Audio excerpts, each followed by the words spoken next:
voice can break the dark. A single spark ignites the heart. But if we turn when justice calls, the chains we forge will bind us all. When truth is silenced, when lies take hold, the cost is freedom, the soul grows cold. No one stands tall while another must fall. Freedom for one depends on freedom for all. We're mavericks of freedom, rebels in the fight, defending every voice, defending every right. For the moment we falter, the moment we stall, we lose our own freedom when we let others fall. You can't stand free while others kneel. When justice fades, it's freedom they steal. An innocent condemned, a crime unspoken, and with it the bond of liberty is broken. No tyrant rules without our consent. Oppression thrives where silence is spent. Stand for the weak, the silence is small, or freedom will crumble for us all. We're mavericks of freedom, guardians of the light, fighting for the truth, for what is just and right. For the rights of one are the rights of all. We rise or we fall by answering the call. Even those we may oppose deserve the rights we all uphold. For if we deny them what is fair, we build our own prison in despair. The fight's not easy, it never will be, but justice for one is the key to be free. We stand as mavericks, together we strive, defending the rights that keep freedom alive. We're mavericks of freedom, rebels in the fight, upholding every truth, protecting every right. When one is oppressed, we're all in the thrall. Freedom for one depends on freedom for all. So take a stand, let your courage rise. Defend the truth, don't compromise. For the soul of the world, the writing's on the wall. Freedom for one depends on freedom for all.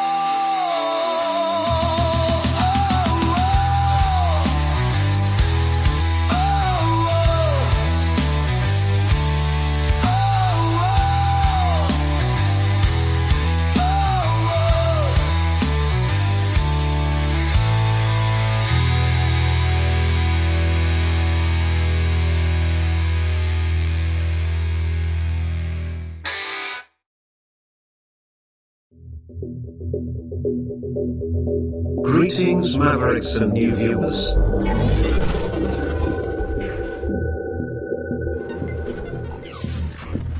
Tonight, direct and live from the Maverick News Network World Studios.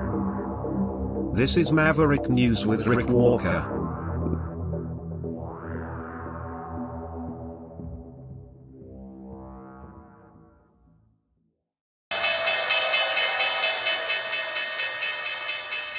Welcome to Meet the Press Now. I'm Kelly O'Donnell. At the end of a historically volatile day of trading on Wall Street, it has been a wild ride with huge swings in both directions after stocks plummeted last week. The Dow alone experienced a 2,600-point swing today, its biggest ever, finally ending the day down more than 300 points. The S&P 500 at one point today hit what traders call a bear market, down 20% off recent highs. This is a time lapse of trading today, as investors seem to be hanging on every word and every tea leaf from the president and the White House, with tariffs at levels not seen in 100-plus years about to go into effect, and conflicting messages about potential off-ramps, negotiations, or even more tariffs. The president today threatening to impose an additional 50% levy on imports from China unless it rescinds its retaliatory tariffs on the U.S. The president also holding a meeting with his close ally, Israeli Prime Minister Benjamin Netanyahu, after earlier today touting on social media the possibility of, quote, negotiations with other countries on tariffs. Now, despite some White House officials saying just the opposite. Moments ago, President Trump told reporters that he is not considering a short-term pause on the new tariffs, but that he is willing to be engaged in negotiations. We have many countries that are coming. This is the way it has been again today.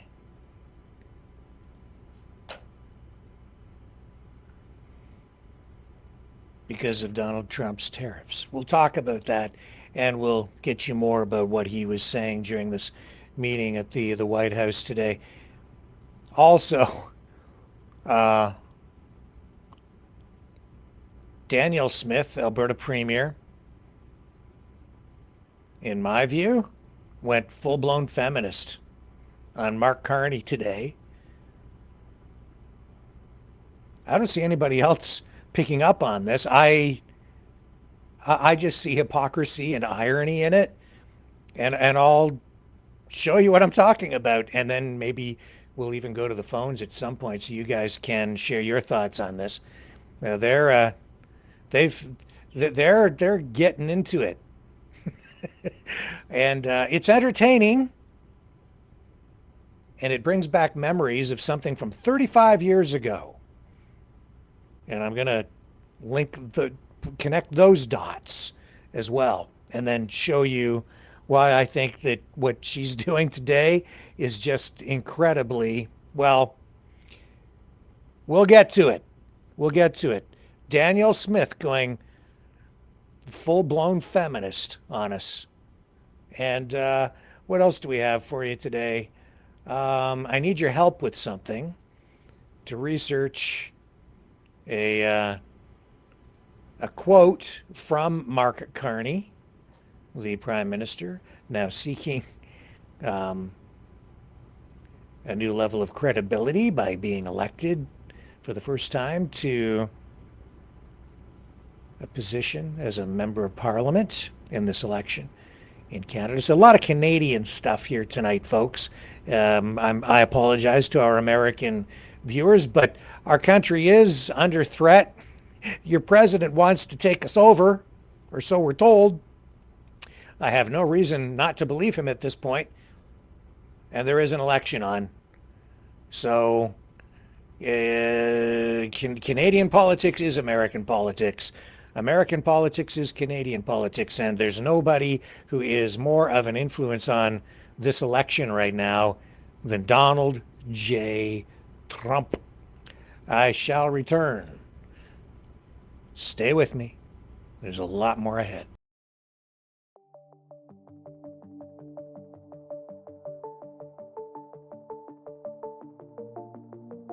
Greetings, brave Mavericks. Our quest for truth continues. We go beyond fake news. Together we expose propaganda. Together we pull others out of rabbit holes. We are maverick thinkers. We are all unique individuals, defenders of individual rights and freedoms, credible, trusted, grounded in reality. Maverick News, Maverick News. Defending free speech, Donate at freedomreporters.com. Do it now. Tomorrow may be too late. Maverick News. The world is watching.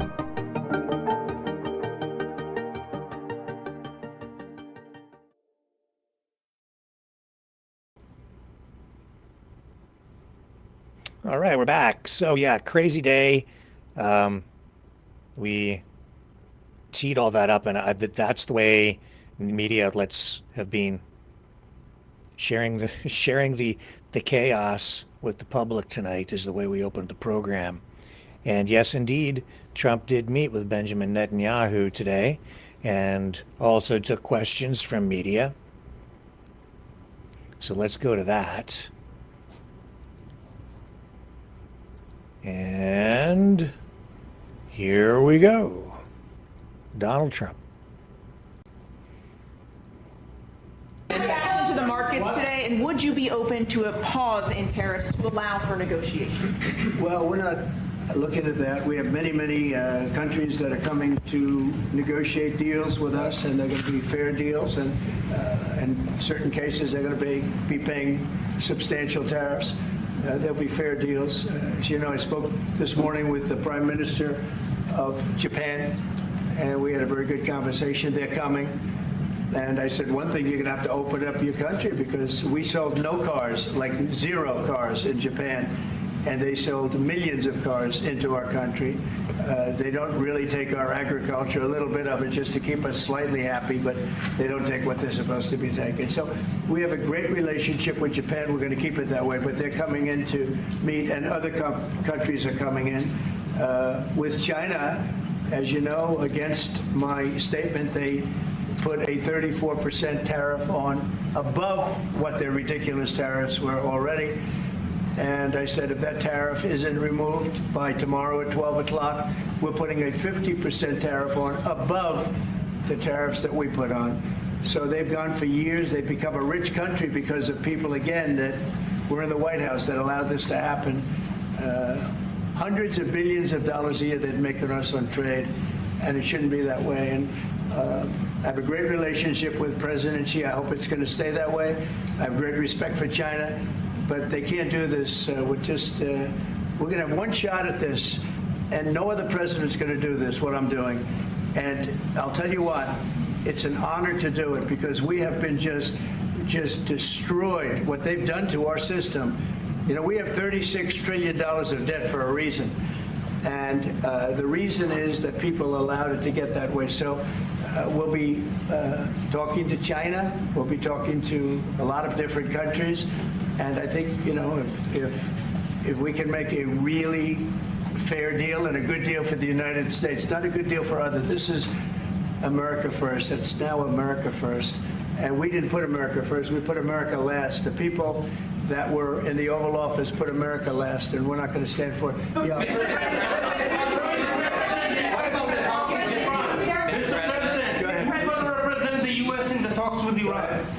Two questions. Do you expect any of these deals to be made before April 9th? And secondly, there have been some mixed messages from your administration. You're talking about negotiations, and yet others in your administration are saying that these tariffs are actually permanent.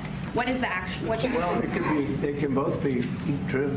There can be permanent tariffs, and there can also be negotiations, because there are things that we need beyond tariffs. Joining us now, co-host of the evening edition of MSNBC's The Weekend. And okay, so that's enough of that. Now, the fallout from this just continues. It is chaotic. And I'm sure that no other president is going to do what Donald Trump is doing. No other president is going to do what Donald Trump is doing. No other president has, no other president will. Because this is insane. Richard Branson. You know Richard Branson? From the Virgin Company, right? Billionaire. He weighed in on this again today.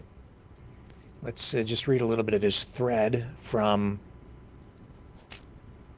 X. He says here, the ongoing market response to last week's U.S. tariff announcement was both predictable and preventable. Even if you agree with the premise of these tariffs, every reasonable effort should be made to give U.S. companies sufficient time to adapt. Indeed. He goes on here. This is 4 different posts. So that was one of 4. I see. Here's another. Strong leadership means taking risks and trying things, but when it doesn't work, realizing your mistake and correcting it quickly. Yes. Then he goes on here. It's not just about the economy. Countries that trade fairly and healthily prosper and flourish. They reduce poverty, improve health and education, and decrease the likelihood of war. Yes. Then he goes on here and says, courage and self-awareness are cornerstones of true leadership. That includes quickly acknowledging errors and making corrections.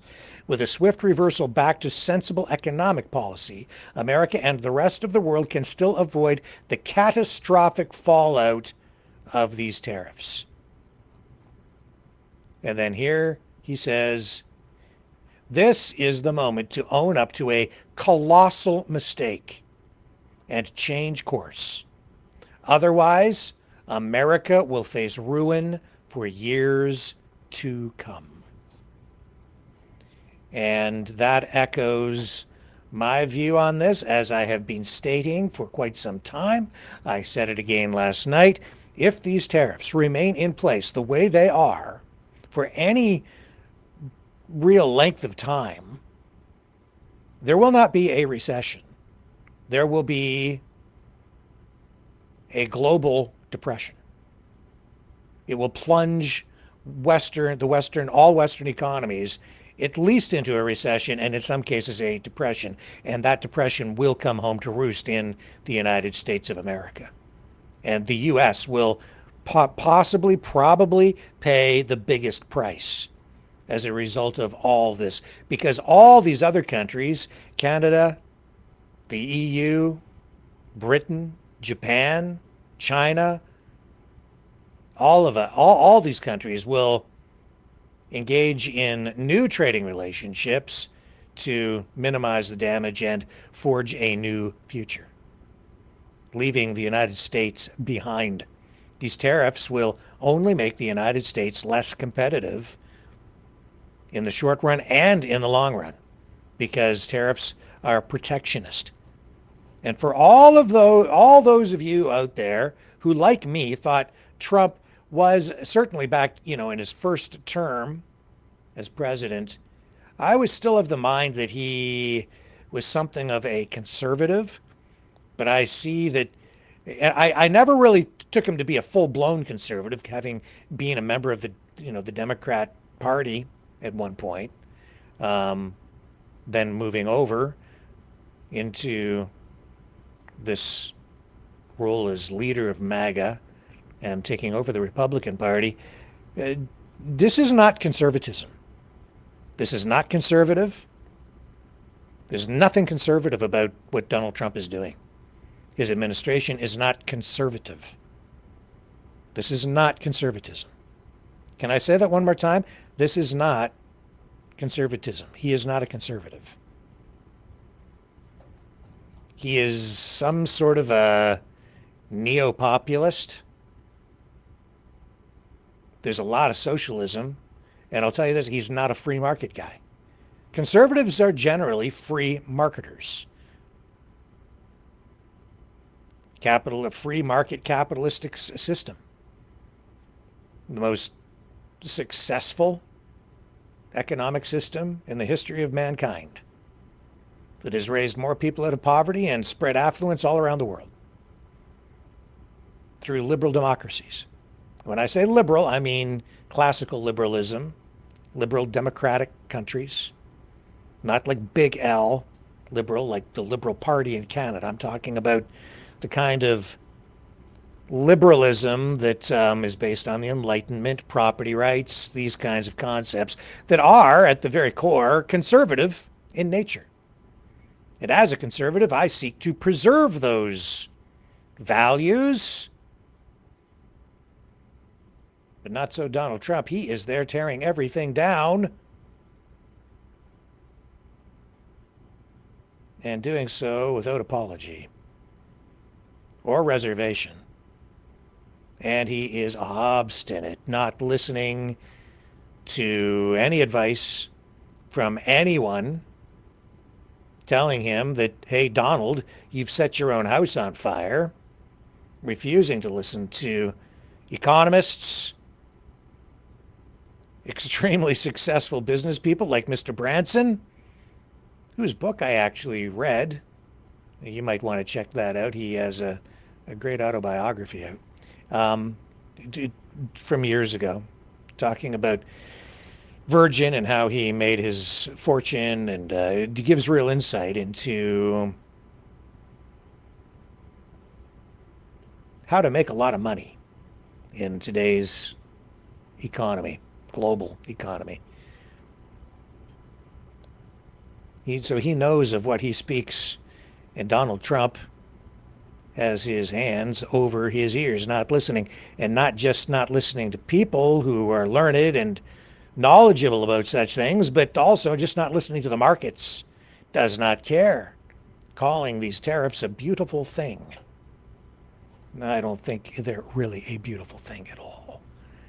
They're very destructive, dangerous even. Dangerous. Now, speaking of the tariffs, it is the subject that was front and center again today in the Canadian election. And hang on here a second. Okay, I'm not gonna bother with those clips because I'm gonna give you guys a chance to talk if I can. So we'll save that time for you tonight. Okay, Pierre Poilievre. I mean, Alberta Energy is, sort of the key to a lot of this discussion. Because in Canada's case, we know that Trump has his eye on Canada to annex it, possibly, and certainly has his eye on Alberta. I can't believe, though, how some people who are, some political leaders and still think that this is some sort of joke.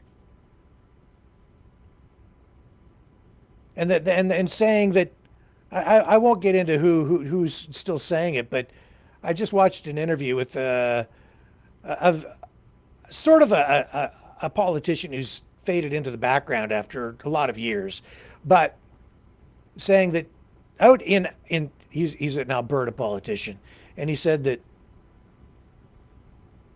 it started off with a joke for Trump, but some central Canadian influencers and media took it seriously, and it should never have been taken seriously. If it had been taken as a joke, it wouldn't have we wouldn't be at this point.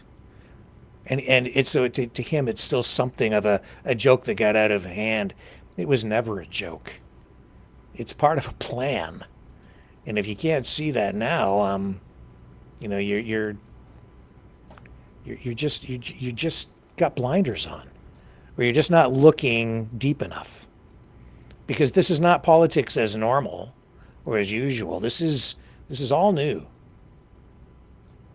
That's why I say even Donald Trump and the political ideology driving this is not conservatism. People, he's a conservative. I'm a conservative. No, he's not conservative. This is not. This is dangerous, what he's engaging in.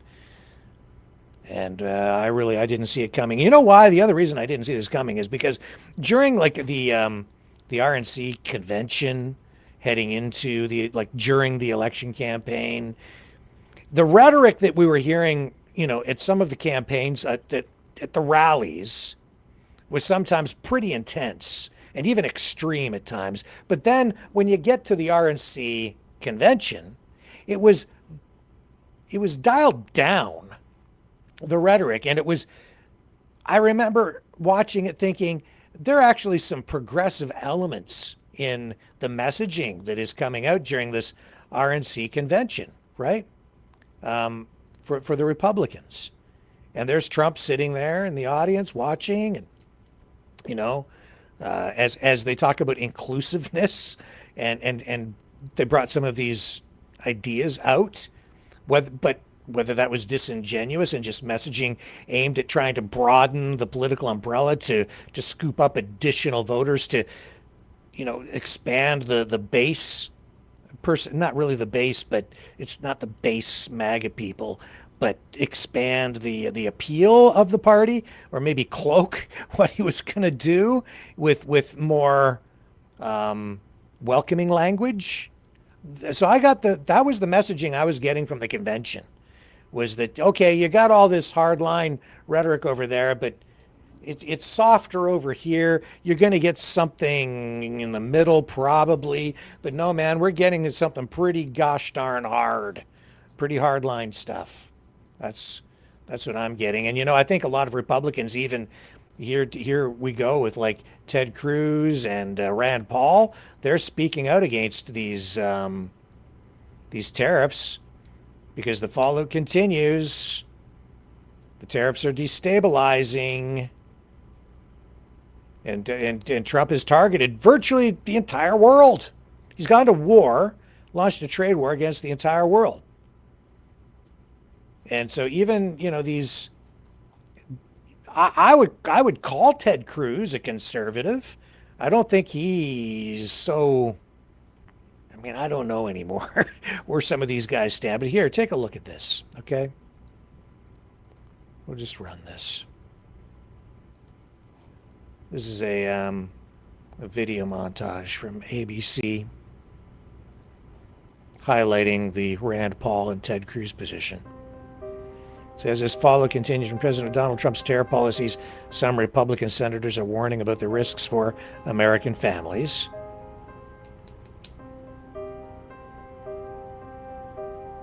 I'm going to mute the audio. Tariffs are a tax on consumers, says Ted Cruz, and I'm not a fan of jacking up taxes on American consumers. That was during an interview on Fox.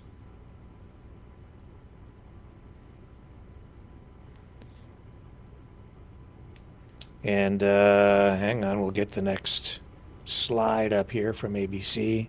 And here's Rand Paul. Despite arguments to the contrary, he says, Americans know tariffs are a tax they're going to have to pay. And that's exactly how that works. When the goods arrive at the border, it isn't the country or the company that's exporting the goods to the United States that pays. It is, it's the purchaser, the company, the wholesaler, the retail, whoever. Whoever's buying it on the American side pays the tariff. So you end up, they end up buying less because it costs that much more. Senator John Kennedy says tariffs are like whiskey. A little whiskey under the right circumstances can be refreshing, but too much whiskey under the wrong circumstances can make you drunk as a goat. Yeah, well, and sick. In fact, you can get alcohol poisoning. If you drink too much, beware. So Canada, doing their best here to navigate through this. It has become part of the election campaign, no doubt about that.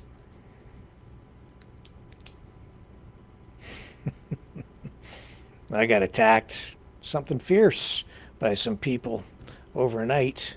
I'll show you. I think I'm going to show you one of the messages that came in the comments section from one of the video channels last night. We'll get to that in a moment. But first, let's go to Pierre Poilievre, who today, because of all of this, of course, there's a lot of attention being focused on, opening up trade between provinces, getting east-west pipelines built. And today, Pierre Poilievre, I believe out in BC, out there with his conservative candidate, Ellis Ross. Ellis Ross, by the way, I find him to be extremely smart. He's the candidate for Skeena Bulkley Valley, and he's a prominent figure in British Columbia politics. He served as member of the Legislative Assembly for Skeena from 2017 to 2024, initially from the BC Liberal Party, later rebranded as BC United. He's a former chief counsel of the Haisla Nation. And Ellis Ross has a strong background in Indigenous leadership and resource development advocacy, notably playing a key role in negotiating significant liquefied natural gas projects such as the Kitimat LNG initiative. Now, he announced his shift to federal politics in January of 2024, left his provincial role to run under the Conservative banner. And his platform emphasizes economic development through resource projects, reducing bureaucratic obstacles, opposing the carbon tax, and supporting individual freedoms, such as the right to keep hunting rifles. As a candidate, he's hoping to challenge the new Democratic Party's hold on Skeena Bulkley Valley, a riding that the NDP has controlled since its creation in 2004. Currently represented by Taylor Backrock, Ross's candidacy reflects his long-standing commitment to empowering communities through sustainable resource development. It also aligns with the Conservative Party's common sense agenda. And he was out there, or Pierre Poilievre was out there with Ellis Ross today. Here's how that went down. And Pierre is talking here about accelerating resource projects. Okay. Thank you very much, CJ. Hello, everyone. I'm Ellis Ross. I'm your Conservative candidate for Skeena-Bulkley Valley, and I want to thank you for coming today. I have the honor of hosting Pierre Poilievre today for our Canada First announcement. After his Liberal lost decade with costs up and crime up and our economy down and under America's thumb, it's clear that the Liberals don't deserve a fourth term. It's time to put Canada first for a change. With a new Conservative government that will axe taxes, build homes, unleash our resources, stop crime, and bring home jobs to stand up to Trump from a position of strength. Pierre Poilievre is the only one who can bring change to Canada. Here to tell you more about our plan, I have the pleasure of introducing the only man who can stop Mark Carney. Would you please welcome the leader of the Canada First Conservatives, Pierre Poilievre. Thank you very much. Thanks, Alice. Thank you very much. Thank you very much, Alice. And thank you, Cyril, for bringing greetings on behalf of Chief Bennett. And you said that you're not as tall as the two of us. The important thing is that your legs are long enough to reach the ground. So thank you very much for a great prayer and a wonderful land acknowledgement to welcome us to this great land of yours. And merci beaucoup à Ellis Ross, un grand chef autochtone, l'ancien chef des Haisla, qui est responsable pour avoir négocié la construction de GNL. Let's get to the English. Hang on just a moment. Here we go. And back we go. Okay, we're going to get to the English now. Mais avant de commencer avec notre annonce aujourd'hui, permettez-moi de commenter la situation économique qu'on voit aujourd'hui. I should say just quickly in English before I get started, Ellis Ross is our great candidate for this region. He is a former MLA. He is also the former first councillor of the Haisla First Nation, who personally helped negotiate the single biggest infrastructure project in Canadian history. LNG Canada, $40 billion of investment brought to this region because of his leadership, with First Nations being the primary beneficiaries. I need Ellis Ross on Parliament Hill helping me land more $40 billion LNG plants for our people nationwide on all the coasts. And I can't wait to bring the incredible riches to the Haisla, the Kitsala, the Niska, the Squamish, and countless other coastal First Nations who want to build LNG export terminals. They know that Prime Minister Harper was right to approve LNG Canada. They know that that project could only have happened without C-69, the anti-development liberal law that Mark Carney wants to keep in place. But speaking of economic matters, we are all watching the stock market with interest today. We have to acknowledge that this chaos is the direct result of wrong-headed, unnecessary, chaotic policies coming from President Trump. These tariffs are a massive distraction, and they remind us why it was such a mistake for the Liberals to make us so dependent on the Americans over the lost Liberal decade. Now, obviously, Mark Carney will be trotting out his trophy titles and the inflated hype around his false resume claims on this day.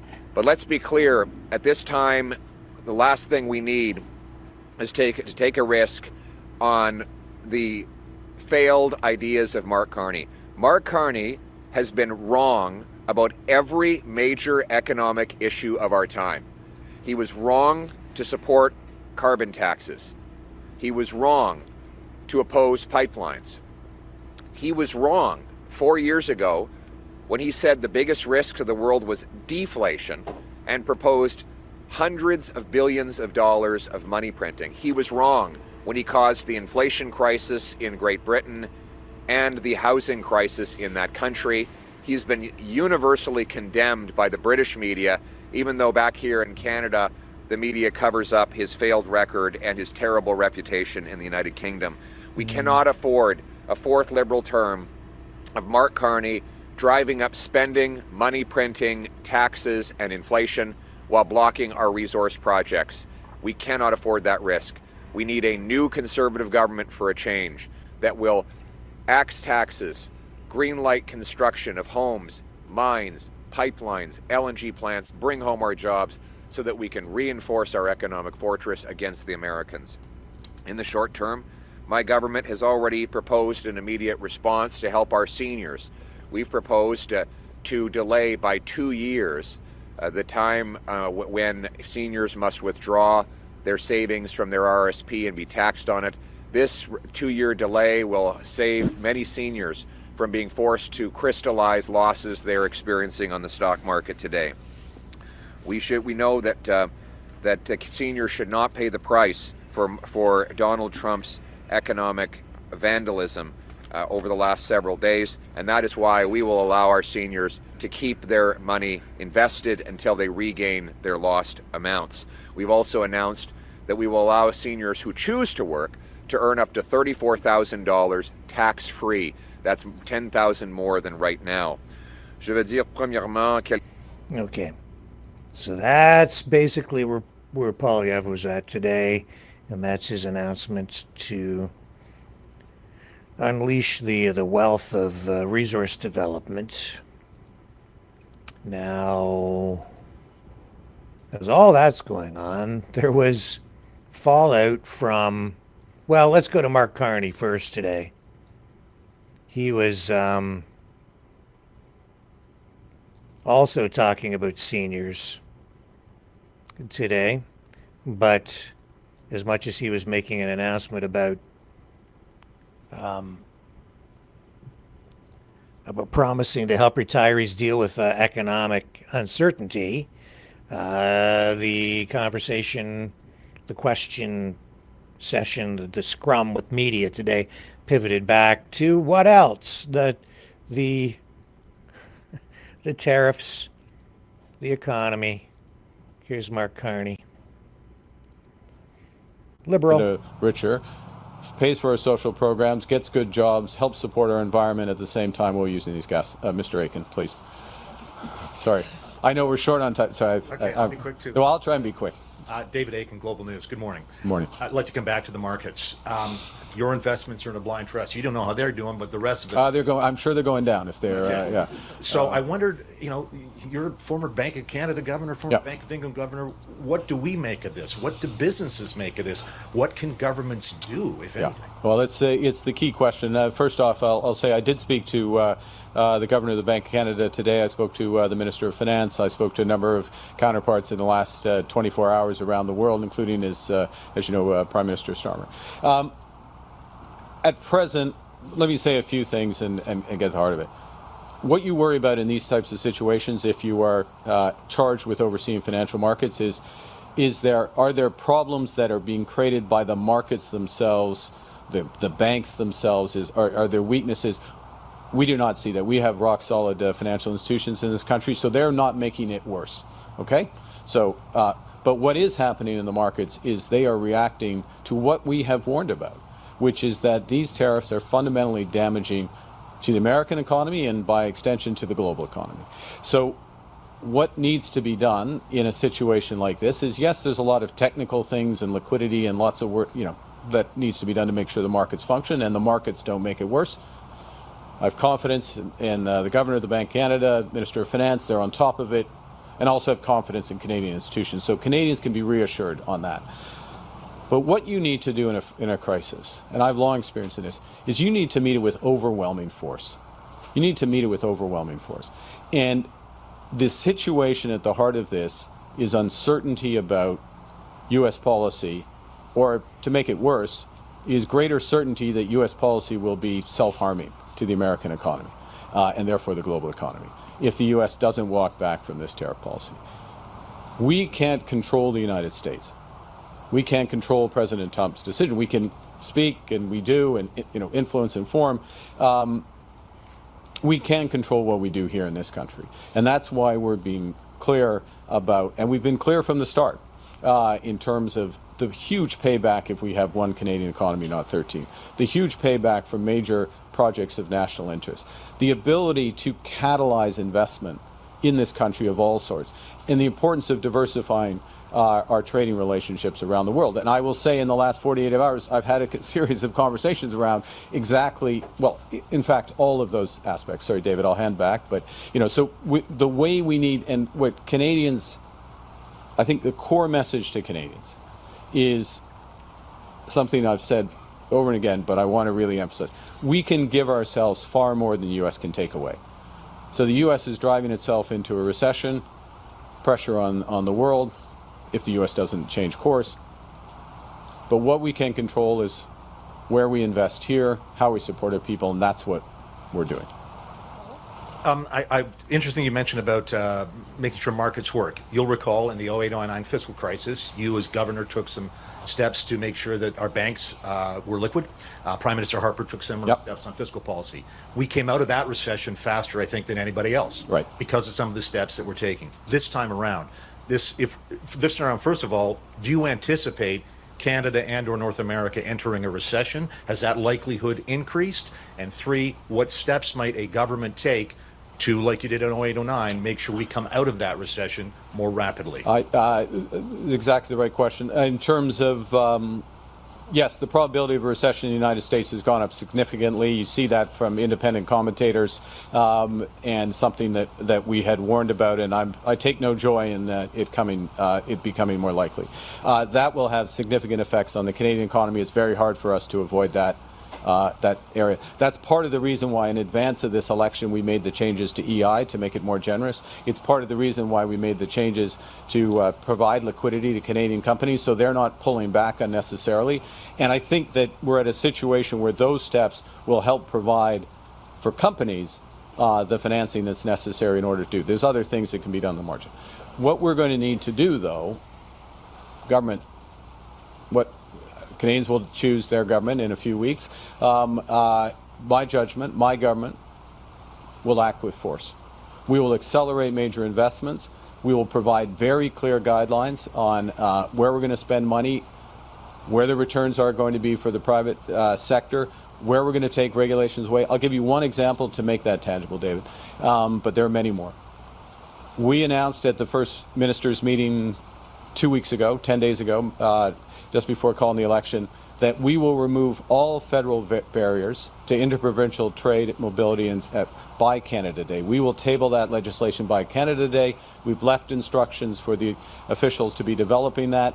We, as the Liberal Party, are developing that, and the first item of business, if we are returned, is going to be accelerating that, because that's the kind of certainty that you help to provide for business to make those investments. And Canada moves forward as Canada, not reading Truth Social and X and watching tweets down there.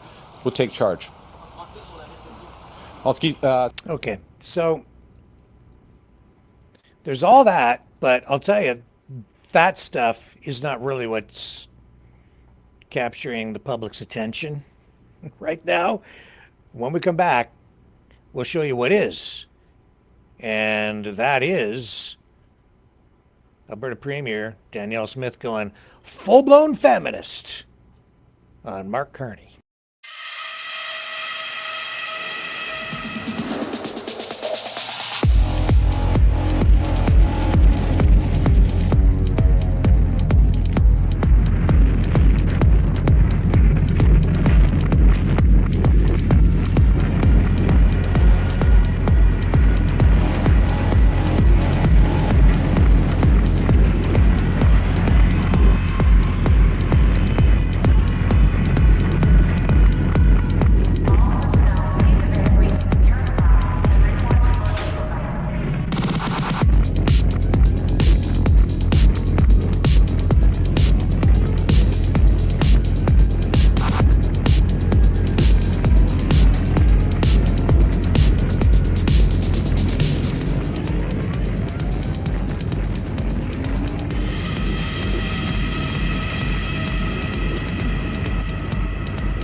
Maverick News. The world is watching.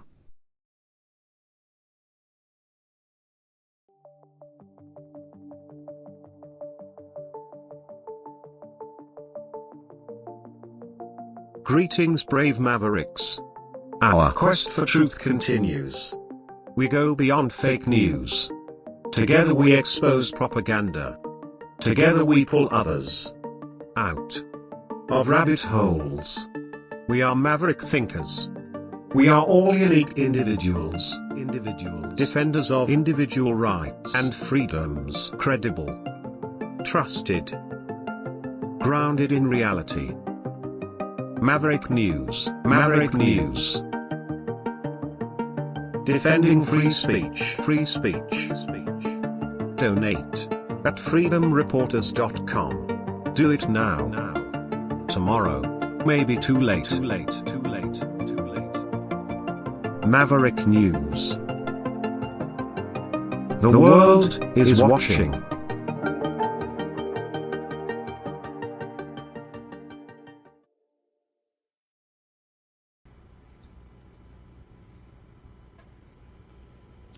So this is a clip from overnight. Also Mark Carney. And here well, I'm going to run the clip.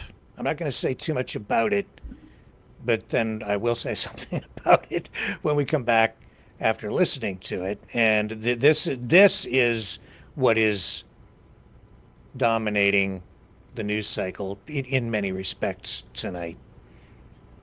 Because it's, well, here, let's just get into it. Let's start with what kicked it all off. We're fighting the Americans in the pocketbook. We have retaliatory tariffs on them. We just hit them again in the auto sector. We're fighting them on Fox News, which is what they understand. We're sending Doug Ford onto Fox News to show them that we're not messing around up here. And we're going to send Danielle next. Maybe we won't send her. We won't send Danielle. No, maybe we won't. We won't send Danielle. We're going to keep her. No, keep her. No, that's a bad idea. Forget. Strike that. Just ignore that back there. So we go. We're fighting the Americans. I'm going to run it one more time. Listen to them. We have retaliatory tariffs on them. We just hit them again in the auto sector. We're fighting them on Fox News, which is what they understand. We're sending Doug Ford onto Fox News to show them that we're not messing around up here. And we're going to send Danielle next. Maybe we won't send her. We won't send Danielle. No, maybe we won't. We won't send Danielle. We're going to keep her. No, keep her. No, that's a bad idea. Forget. Strike that. Just ignore that back there. So we go. Okay, so I'm just going to look in the chat. Are you guys, and what are you saying in the chat about that? That was just nasty, jerk. I don't know. What? Lindy, I get what I don't get it. This is I don't get the reaction. And I'm gonna comment on this, and I'll explain why I'm of a different mind on it. Let me show you Danielle Smith reaction today. And Brian Lilly says, as he reposted this clip from Danielle Smith today, he says, Alberta Premier Danielle Smith was asked about Mark Carney making her the butt of jokes on the campaign trail. She says, progressive men like to say they support women, but they don't. Really? Okay, well, let's listen to what Danielle Smith says. Jokes during the campaign. Well, I've noticed this with progressive men, how much they talk about how much they support women until they meet a strong conservative woman. And so this is a pretty consistent type of approach that I've seen, not only from the current Prime Minister, but the former one as well.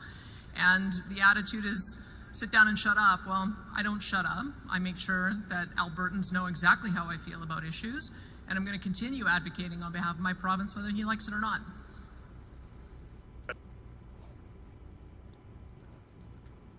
I'm going to run his clip again. Now you tell me, does he say anything here at all about her being a woman? Does he say anything at all that could be taken as sexist? Does gender even come into the conversation here? All I'm hearing from him is political rhetoric. He's attacking her and he's joking around. It's politics. He's attacking her on her politics, not because she's a woman. At least that's not, I didn't hear anything sexist in this. We're fighting the Americans in the pocketbook. We have retaliatory tariffs on them. We just hit them again in the auto sector. We're fighting them on Fox News, which is what they understand. We're sending Doug Ford onto Fox News to show them that we're not messing around up here. Look, I mean, he's a liberal. The Fox News thing is their thing. That I think it's all fair game for him, and honestly, it's what you would expect from a liberal candidate.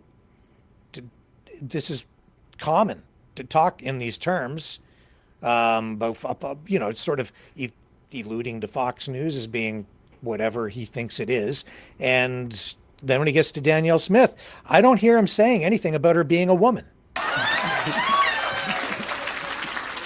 And we're going to send Danielle next. Maybe we won't send her. Maybe we'll send Danielle. No, maybe we won't. We won't send Danielle. We're going to keep her. No, keep her. No, that's a bad idea. Forget. Strike that. Strike that. Just ignore that back. He doesn't say anything. He's attacking her because of her approach, the approach she has taken. She hasn't really been on the Team Canada team. She's been doing her own thing. She's been marching to the beat of her own little drum. Some people are applauding that, and they think that makes her a strong conservative. I was honestly taken aback when I heard her come out with that comment today, where she basically plays the feminist card. I thought, what? You're playing the feminist card? A strong conservative woman? It defies logic to me that she would be the one to jump to go straight to that, to use it as a shield, as a crutch, to use feminism. You're not allowed to attack me. That's exactly the response you would normally get from a woke feminist. And yet there she is, you playing the woman card, the feminist card, to use it as a political shield. You're not allowed to criticize me. I'm a woman. He didn't mention her gender. Frankly, I find it distasteful what she did. Women, if you want to get into politics, you better just, as far as I'm concerned, as long as it's just politics, it's policy, you're going to get attacked. But if you want to play the feminist card, you're in the wrong game. And I'm tired of that being played by the progressives, the progressive woke, if you want to call them woke, liberal, socialist, female politicians. At least with Jody Wilson-Raybould, when Trudeau fired her as the Attorney General because she wouldn't do what he wanted her to do on the SNC-Lavalin file. She wasn't the one who came out initially and started playing the feminist card.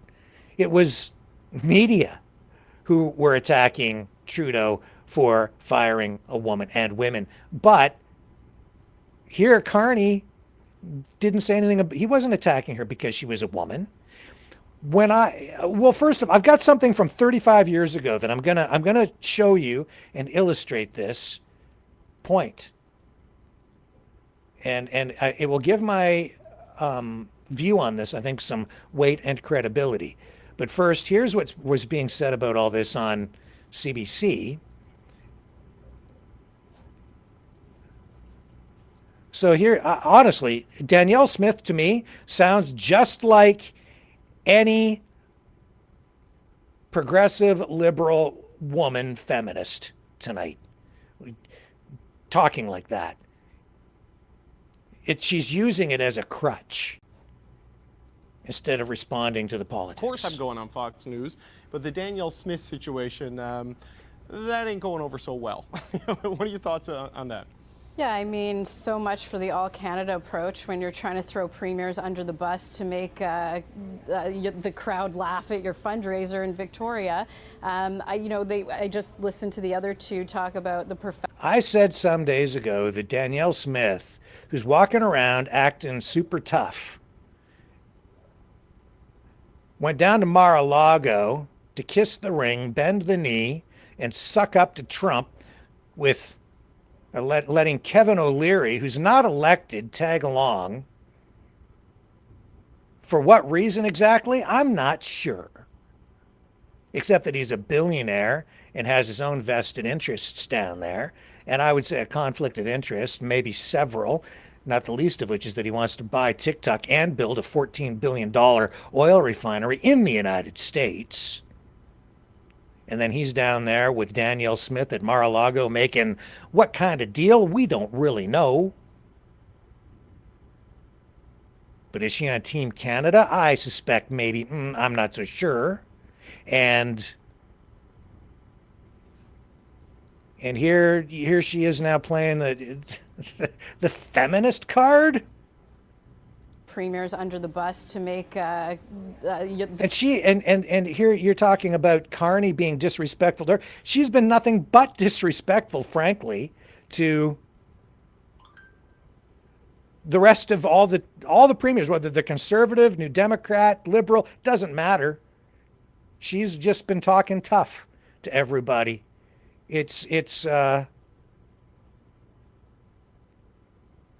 I've said before, if she was talking about using diplomacy to resolve this issue on the tariffs, well, I would suggest to Danielle Smith that she might try a little bit of diplomacy back the other way. But here we are with CBC coming to her defense, the progressive CBC coming to Danielle Smith's defense, the conservative Alberta premier. Isn't it interesting how politics makes such strange bedfellows? The crowd laugh at your fundraiser in Victoria. I just listened to the other two talk about the professionalism of Mark Carney, and here he is making fun of the two premiers that have made leaps and bounds in these negotiations, including Doug Ford, who took over for the previous Liberal leader at the time we needed it the most, when his cabinet and his government were falling apart. So I don't think that's a very good look for Mark Carney, but also going back to kind of what Jono was saying, today at the wildest day on the stock market, I want to juxtapose the two leaders. So we had Pierre Poilievre talking about resource development and growing the economy. We had Mark Carney out talking about building parks and free summer vacations in Canada's parks. At a point, Canadians are going to say, how do we get out of this economic mess? And when you look at the history of terrible markets, for example, 2008, when we had Prime Minister Harper, we had Canada's Economic Action Plan, where we invested in resources, we invested in transportation, infrastructure projects, and Canada fared really well. Who today is of the two leaders are talking about that? That's Pierre Poilievre, not Mark Carney. And I think that as we continue the next couple of weeks of this campaign, and there is an eternity left in this race, that message will become clearer and clearer to Canadians as they say, this instability in the United States is hurting me, it's hurting my pocketbook, it's hurting my family, it's hurting future generations, and it's time that we invest in the leader that is going to invest in this country. Mm-hmm. Politics. It's entertaining, isn't it? So I just did a little bit of Google searching before we came on the air to get some material prepped for this. But I went back and I found some stuff that Danielle Smith had, previously said about things like feminism, and I find this interesting. So I'll share it here. This goes back all the way to 2018. Danielle Smith, conservatives aren't welcome at Women's March. And she wrote this, I guess. Says, I betrayed my gender this weekend. I didn't go to the Women's March. In fact, I didn't even consider going to the Women's March. There's a lot of reasons why, which I'll get into in a minute. But let's say I wasn't surprised to hear other women felt the same. I was a bit surprised at the dog pile on Sonia Kant for tweeting out her thoughts on it. Quote, unpopular opinion. These ideological marches, like the one in Washington, does not empower women. Last time I checked, we all had the same rights in society, she tweeted on Saturday. Her second tweet read, quote, I'm all for democratic protests and marches, but this one has no clarity of purpose. There are better ways to empower women instead of playing identity politics in a march. Not only did this draw the ire of the Twitterverse, but it drew the particular wrath of Alberta's Status of Women Minister, Stephanie McLean, and MLA Sandra Jansen, who made the persnickety comment, quote, conservative women in the UCP weigh in on the Women's March 2018. No surprise here. That's right, because anyone who chooses not to march with their sisters actually secretly wants to live in the Handmaid's Tale. Kant happens to be a United Conservative Party volunteer, so her opinion was used as a shorthand to smear the entire party. No surprises there. So she's basically criticizing the current version of, feminism that is present in our society. What do they call it? Third wave feminism, I think they call it. So Danielle Smith can't identify with it. And yet, what am I seeing here? What does she do today when Carney does that? Now, he's down in the muck a little bit there because he's joking. Was he mocking? Well, it's politics. What does Trump do? I mean, compared to what Donald Trump does, that's nothing. He wasn't up there making up nicknames for her or anything like that. I think he was just kicking it back at them a little bit after some of the crap that's been slung at him. And I'm not sitting here trying to defend him. I'm just commenting on this because I have to say, though, I'm as a man, I'm really tired of that response from some women, in particular politicians, who are like, you're not allowed to criticize them because they're women. And as soon as you do, they pull out the feminist card. And so this coming from a conservative woman, leader, using it, in my view, as a shield and a crutch, I find it distasteful. And somewhat hypocritical, given that she's been critical of the women's movement for not really representing her as a woman. And yet she turns around and acts just like them. Why not just respond to the politics, the policy, maybe even the tone? Maybe it's an unfair mockery of her, if you want to call it mocking. I thought it was pretty mild, honestly. He just said, we're not going to send Danielle Smith to go negotiate. To me, that was him saying he doesn't like the approach she's been taking, which has been controversial. Doug Ford takes one approach, she takes the other, which is to say she's trying to be diplomatic with Trump or whatever, to go down there and kiss his ring, bend the knee, compliment him, stroke him a little bit, be all nicey nice, whatever. And people are applauding her. Oh, Danielle, you're such a strong conservative woman. But out of step with the rest of Team Canada. Because why? She's really just down there representing Alberta. And conservatives are like, oh, she's a conservative. Is she? Is she really a conservative? I think the UCP conservatives are a breed unto themselves, and I think they have an agenda of their own, especially with this rise in separatist sentiment. Yeah, I think maybe Danielle Smith has her own little agenda there, and maybe she's beholden to some people who helped get her elected. Yeah, I think in the UCP you'll find quite a few separatists. Separatism, I think it's right at the heart of the matter here, isn't it, really? Yeah, that's exactly what it is. And here's Danielle Smith protesting against all things woke, protesting against this current incarnation of feminism, coming out so strong against it. And yet, Mark Carney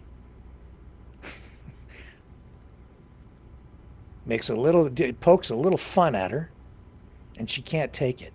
So she just comes back and says that he's a weak progressive man who doesn't respect women.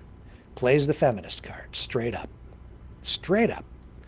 And then I see the conservatives just running to defend her. Whatever, man. It brought back memories from 35 years ago. I don't know if any of you out there are as old as I am. I'm a bit of a fossil. I can't believe I'm talking about something that instantly came to mind from 35 years ago in the House of Commons question period. John Crosby, conservative, attacked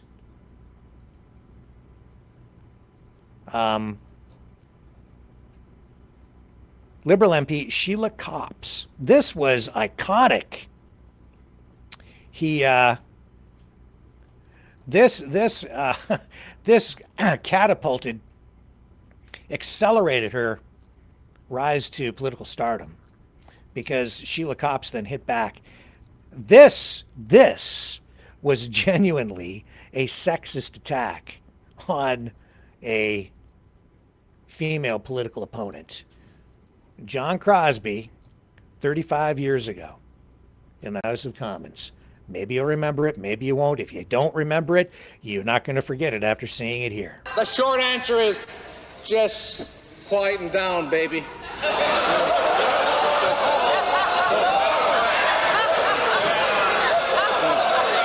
other words, cop out. I am in receipt of a notice of privilege from the honourable member for Hamilton East. Mr. Speaker, earlier in the House today, I was told by the Minister of Justice to quiet down, baby. Subsequent to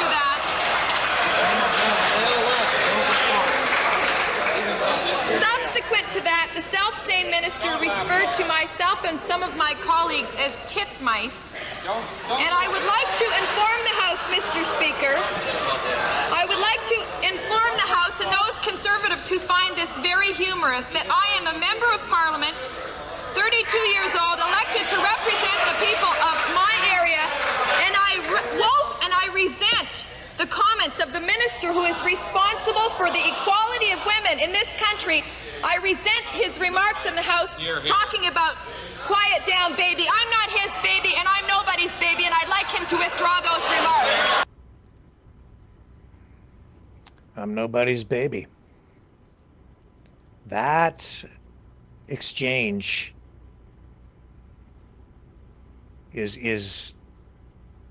it just accelerated her political career, and she became a political star for a while.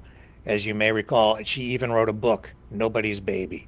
I remember walking through shopping malls and going by bookstores, which were still in existence back in 1985. I think the book came out shortly after that. And it was right there, front and center on the windows, and they sold a lot of copies. And yeah, Sheila Copps instantly brought that back in my old noggin up here. But I'll tell you, it was a different scenario.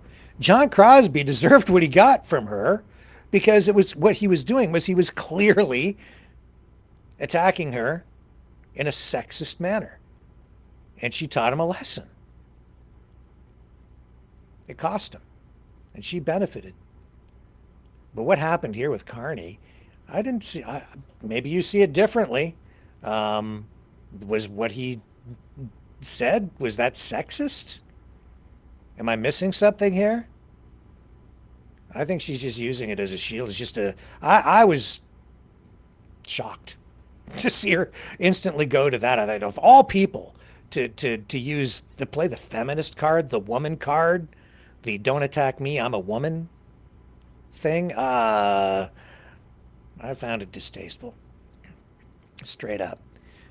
Now, before we go to the phones, there's one other thing I need your help with tonight. So it's a bit of a challenge, some homework for you guys, and it is to do with Mark Carney.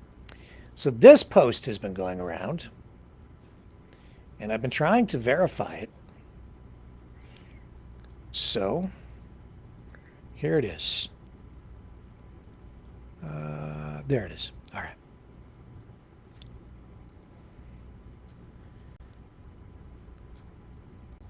Right there. Mark Carney is insane. This is supposed to be a quote from his book Values, which I said, you know, if I can get the time to finish reading it, maybe we'll dig into it and do a little bit of a review of the whole thing online to find out what's really in Mark Carney's head and what he has actually said in the past and how maybe he still continues to think. But there's this quote that apparently comes from his book. And it's making the rounds. Now, I don't know if this Chris Sankey on X is the guy who first posted this, or I kind of doubt it, but it's making the rounds. So this is what it's supposed to be quoted. Western society is morally rotten and it has been corrupted by capitalism. This requires rigid controls of personal freedoms, industry, and corporate funding. This is not a promise to make the lives of ordinary people better, but temporarily worse. This will be a world of severely constrained choice, less flying, less meat, more inconvenience, and temporarily more poverty. Assets will be stranded, gasoline cars will be unsellable, and inefficient properties will be unrentable. And it says here that this is from Mark Carney. It's a direct quote from his book, Values: Building a Better World for All. So I thought, well, okay, is that true? Is that really what he said? Instantly, I got a little bit suspicious because there are some punctuation errors in here.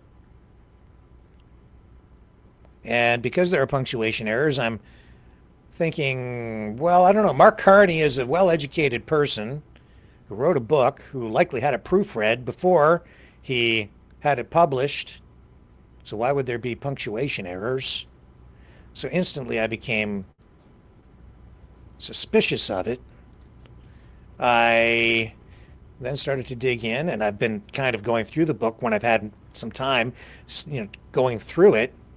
And this is just one of a number of quotes that I'm trying to verify as being authentic.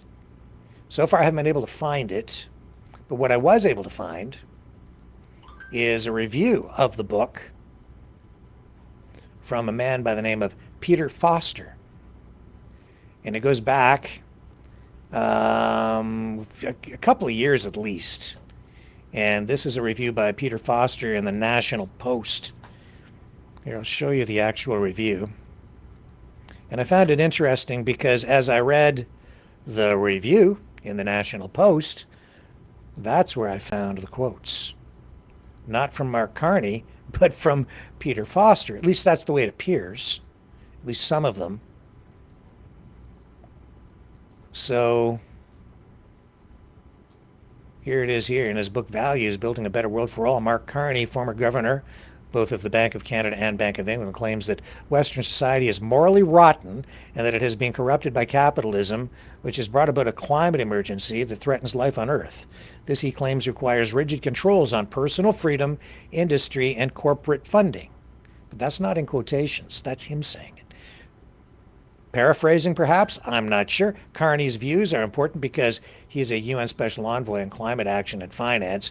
He is also an advisor both to British Prime Minister Boris Johnson on the next big climate conference in Glasgow, blah, blah, blah, blah, blah. This isn't current because those events, because they've passed.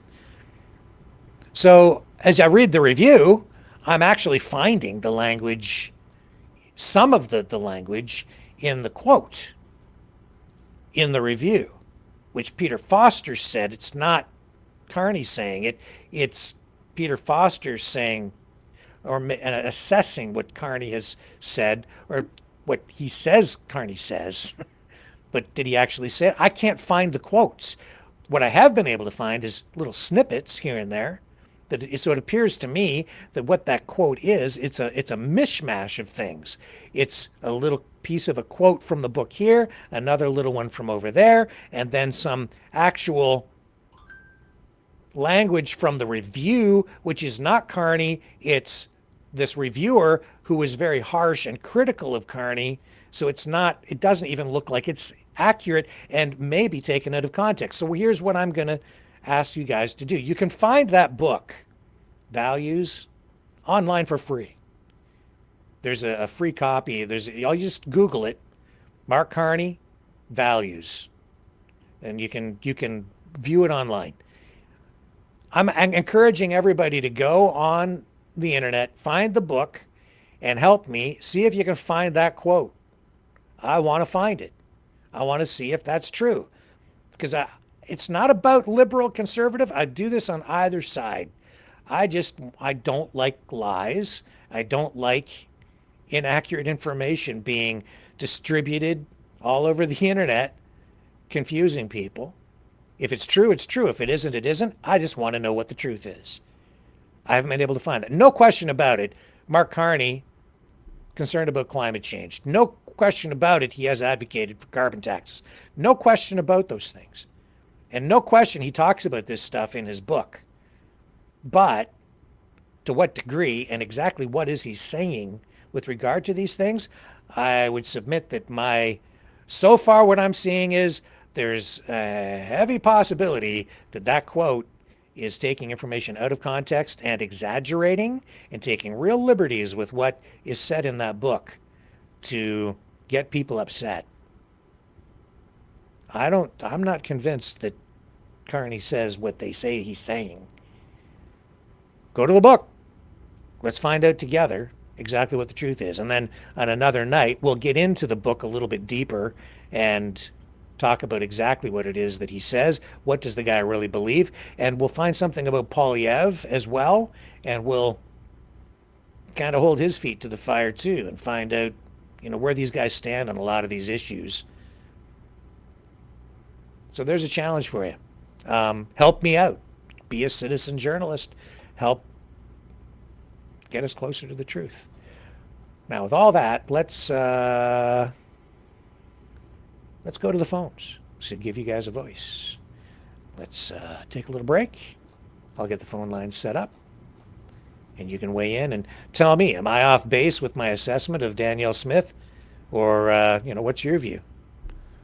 I'm interested to know. Here's the number to call. Okay, Mavericks, it's call-in time.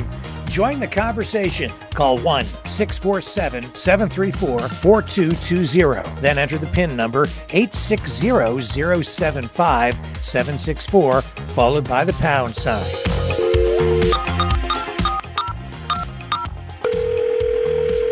Exercise your right to free speech.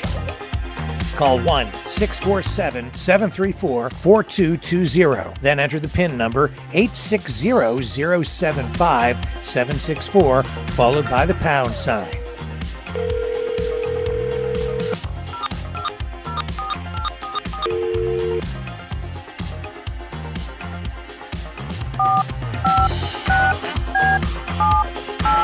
Call 1-647-734-4220. Then enter the PIN number 860-075-764, followed by the pound sign. Maverick News. Call now. The world is watching and listening to you. Okay, we have our first caller of the night on the line, and I think I know who it is. Let's bring him in. Is that you, Sir John, from out in Alberta land? It's Rimby John, my friends. No, Rickster, it's Tequila Sheila calling in. Tequila Hey, I forgot. That was the famous line, bro. Tequila Sheila from Crosby. Don't you remember that? Oh, yeah. Oh, well. You got to play that clip. Tequila Sheila. Oh, they had an ongoing bloodbath there in Parliament for months. Yeah. They didn't like it was other. hilarious. Oh, man. Those were the days, man. Oh, those were the days, my friend. I wish we can go in the time machine. But Coleman Carney, I thought that's a funny joke with my Danielle Smitty. Sorry, what's that, John? What's that? I got a kick out of Coleman Carney hitting up Danielle Smitty. I thought that joke was hilarious. Well, kind of. Like, I think it was just, he's just stating the obvious. Like, she is taking completely different, she's off on her own little mission. And so he's like, yeah, we're not sending her because, she's not on our team. So that's the way I took it. But she's got a pretty good sense of humor, I think. She's the next talk show radio girl, out of Calgary. So she's got a pretty thick skin, but you're beating up on Alberta. I'm going to beat up on Quebec. Who beat Alberta to kiss the ring at Mar-a-Lago? The Premier of Quebec was there a week earlier than Alberta. If you remember that. Yeah. Quebec that was beats Alberta to the punch. John. That was before all this tariff stuff even started. When Quebec went down there. Absolutely. So, but both these premiers are separatists, as far as I'm concerned, and so when Quebec went down there, it wasn't because of the tariffs. That was just him trying to assert his province's status, I guess, as a nation within a nation. And so that's why he went down to Mar-a-Lago, which that's not very Team Canada like either, is it? Well, I do, Rick. I hate to admit it, but I think Danielle Smithy baby, I think she's a separatist. Oh, yeah. I think she's a 51st skater girl. I'm pretty sure. Yep. And I think she's got some outstanding debts she owes to some people that got her elected, I think. I don't know. I think. Yeah, I'm pretty sure, too. I think you got people like the... Take Back Alberta folks, and you got the Alberta Prosperity Project out there, and they're integrated right in there with the UC peers, and I think they maybe helped her get elected or selected to her position. We're right in there with General Valley from Montana, Rickster. There seem to be some dots connecting there, John, there in Alberta land. Well, I think Danielle Smith, she's lowering, she's kind of coming out a little more. I think she's the big time separatist girl there, Rickster. I don't think there's any question about it. Yeah. I mean, if it looks like a duck and it's floating in the pond and it quacks, Rick, and it's yellow, it might be a duck. Oh yeah. Although, here's another thing, John. This is off topic a little bit. My parents came down here today. And I went for lunch with them, and on the way over we went to Harvey's. Hey, Canada fast food, fine dining with my parents because did you have the Arby's coupons, Rickster? You got the coupons in the mail? No, not Arby's, Harvey's. But anyway. Did you get the coupons in the mail? No, because I don't eat out anymore because it's just too darn expensive. When I got the bill, that's the whole other thing. It was like $40 to have lunch with my parents today. Oh yeah. You gotta be kidding! I am not freaking kidding, John. I had a heart attack, not because of the cholesterol, but because of the price tag. Bro, that's why I don't go out. You get 2 small cheeseburgers for $5 with the coupons, anyway, bro. It's okay. This is not what I'm talking about. What I'm trying to tell you is, on the way over, there were these Canada geese, and they're crossing the road, and there are a bunch of them, and the reason they were crossing the road, you want to know why the Canada goose crossed the road? To get to the other side, Rich. Because the tent city that is across the road from the Harvey's restaurant that has been there since last fall. Okay. That's when it was set up. And there are probably about a dozen people, maybe over a dozen tents set up where people have been living there. The Canada geese have lost their home to the homeless people who have set up the tents. And so it's down on the riverfront here, the Thames River, and the geese, they're being pushed out by the homeless people. So they're out wandering around on the roads and they're blocking traffic. I'm going to go down and get pictures of it maybe tomorrow or another day this week to show everybody what's going on. And, in my view, this is why the policies of the Liberal government are so misguided. I said to my parents, when all this stuff started around here? When they legalized marijuana and they liberalized the drug laws. And because we've got these, it's a door opener, right? It's a gateway drug, right? Yeah, and then and just the attitudes. Even when you listen to CBC radio, I hear them talking about things like LSD and other hard drugs, and just being very tolerant of it. And just since the legalization of marijuana, it's just normalized drug use more in our society. And now I've been down. I've talked to the people in these tent cities. I'm sorry, but virtually all of them have drug problems. That's at the core of the issue. And that's what got Justin Trudeau elected to begin with. I'm going to legalize weed. Well, Rick, there are 2 marijuana shops in my little small town of Rimbey, Alberta. Yeah. 2 marijuana shops in the middle of nowhere, and it's. And I'm not saying that these people are there because they're smoking marijuana. I'm saying that they're there because of just the general attitude toward drug use has been more normalized, and so these people are addicted to hard drugs. And it wasn't long after they opened the marijuana shops that we got the magic mushroom shop and selling the LSD and all of that stuff here in town too. And it finally shut down only a few months ago, and it had been open for probably a year and a half, 2 years, and nothing was done. Police never went. I don't know, man. It's just, I'm sorry, but in this town, I've just never seen anything like this here. When I moved here many years ago, no homelessness at all. Rarely would you see anybody, really never would you see anybody living on the street. Well, now, Rick, on the marijuana thing, I'm a little older than you. I tried it a couple of times. It put me to sleep. You remember? Do you remember Wreck Beach in Vancouver, British Columbia? That famous Wreck Beach. I know of it. I can't say I have been there. Well, yeah. We used to go down there and you'd get marijuana cookies or marijuana brownies or whatever. And I'm talking I'm older than you.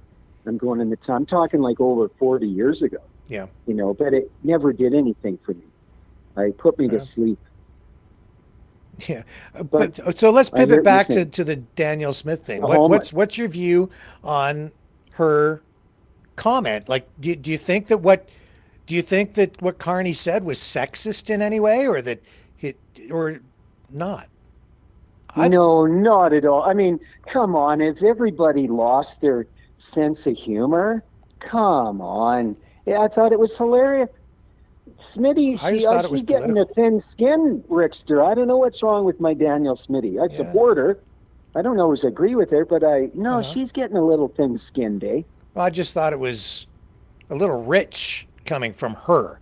If that had been a New Democrat or a liberal, I could understand why they would say that. That would be expected. But coming from her, a woman who has been critical of progressive politics, a woman who has been critical of wokeism, if you want to call it that, a woman who has been critical of feminism itself, to then come out and play the female victim card because Carney says that he wouldn't send her onto Fox News or to go negotiate with Trump. Rick, she's pulling a tequila Sheila, Danielle Smitty. She's pulling a tequila Sheila. See, I don't remember the context of the tequila Sheila quote exactly. I remember the I'm nobody's baby thing. I remember that. No. It went on from there, Rickster. If you go back, I remember they were always sparring and feuding, and they hated each other. John Crosby, his most famous line was tequila Sheila. Yeah. He gave her another couple of shots in Parliament there. That went on for months, that bantering back and forth. I remember that. That was hilarious. Oh, man. Well, that was certainly entertaining, and that was a different time. feminism. I would say it was a slightly different kind of feminism at that time. Well, he gave her. She was an unknown before he made the baby comments in Tequila Sheila. Old John Crosby. He had a wicked sense of humor, and of course John Crosby was a Newfoundlander, wasn't he? A Nova Scotia guy with a pretty good sense of humor. Well, he was old school for sure, right? So. Oh, he raised her into stardom, old Tequila Sheila Cops. Yeah. Yeah. Oh, that went on for months, Rick, back and forth. And and she could give it back too. Tequila Sheila. Oh, she was a feisty. She fired right back at old Crosby there. But those are the good old days, Rick.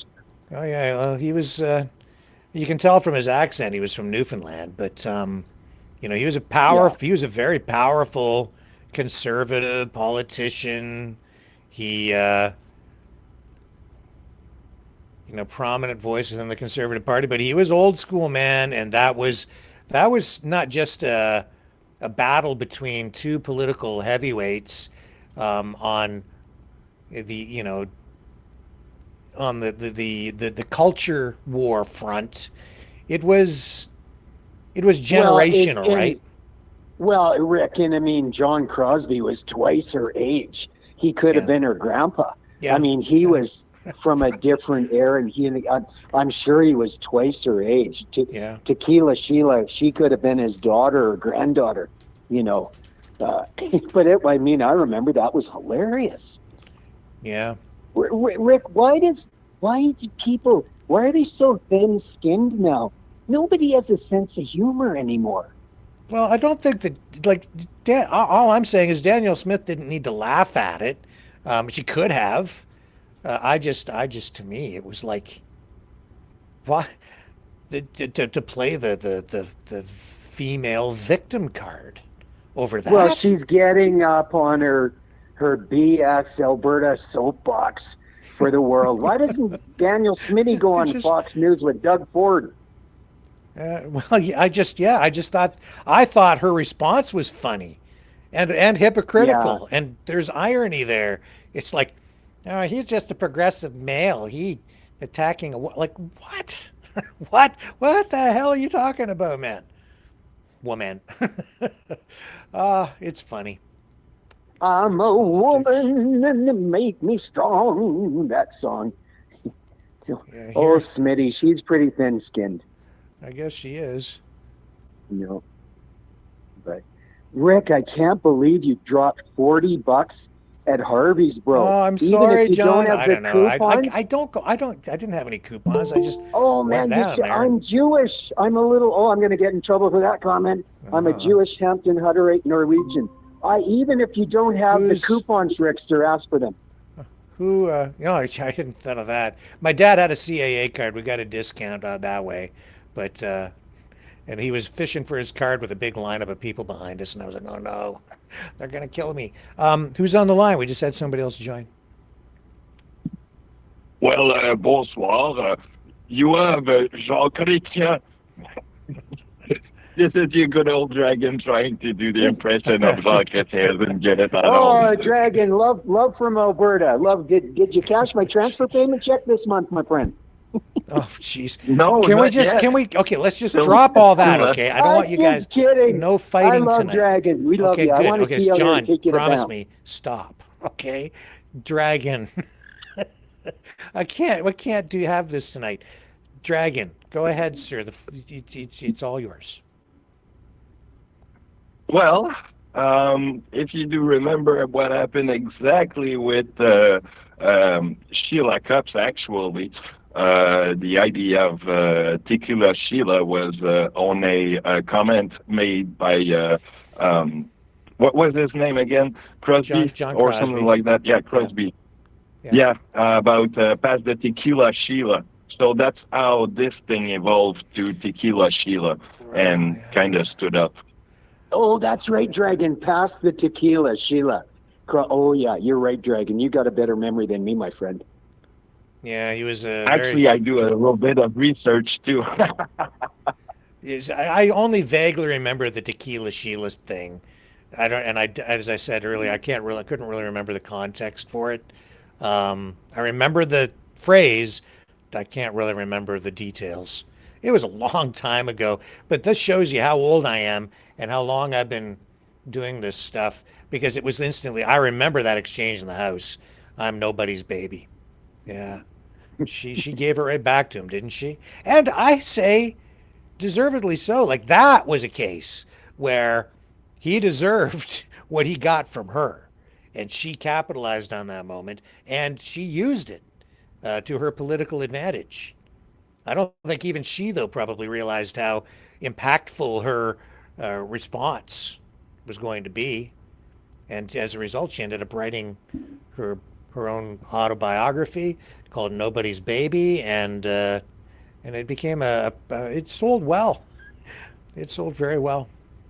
I actually think, guys, at the end of the day, after John Crosby and Tequila Sheila, Pastor Tequila Sheila got into it, I actually think they were good friends. I really do. You know, she had an awesome sense of humor too, Sheila Cops. Do you think they were friends? Well, at the end of the day, we should try and get her on the show, Tequila Sheila. Okay, she comes from a very prominent political family. Oh yeah, that's what Cops Coliseum. You know, Cops Coliseum in Hamilton. Yeah, it's yeah. Well, Dragon, we love you from Alberta, my friend Rickster. We've got Western Canada represented by me tonight, and Eastern Canada represented by the Dragon, and we got Central Canada represented by the Rickster out of Chatham. Yeah, we got a great mixture here, guys. Yeah, yeah. Sheila Copps, man, she was the deputy prime minister. I think she was minister of heritage for a while. She became one of the most powerful liberal politicians in Canada. She ran for the leadership a couple of times of the party.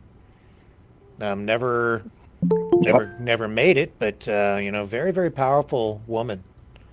And, well, she was a forerunner. Really, she had a worthy opponent in to politics, Crosby. actually. I'm sorry, Dragon. I didn't mean to interrupt you. It's okay. She had a big degree in politics. She was participated into the 1994 class of the World Economic Forum and of the Global Leader of Tomorrow. She was also advocating for marijuana, part of the Rat Pack. I don't know what that is. I got to check that out.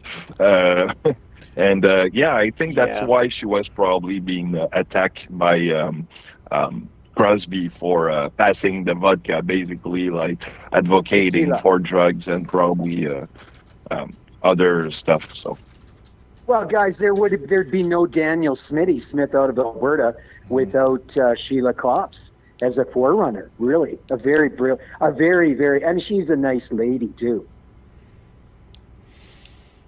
Yeah, the Rat Pack. That was like I think 4 different Liberal MPs at the time who sort of made up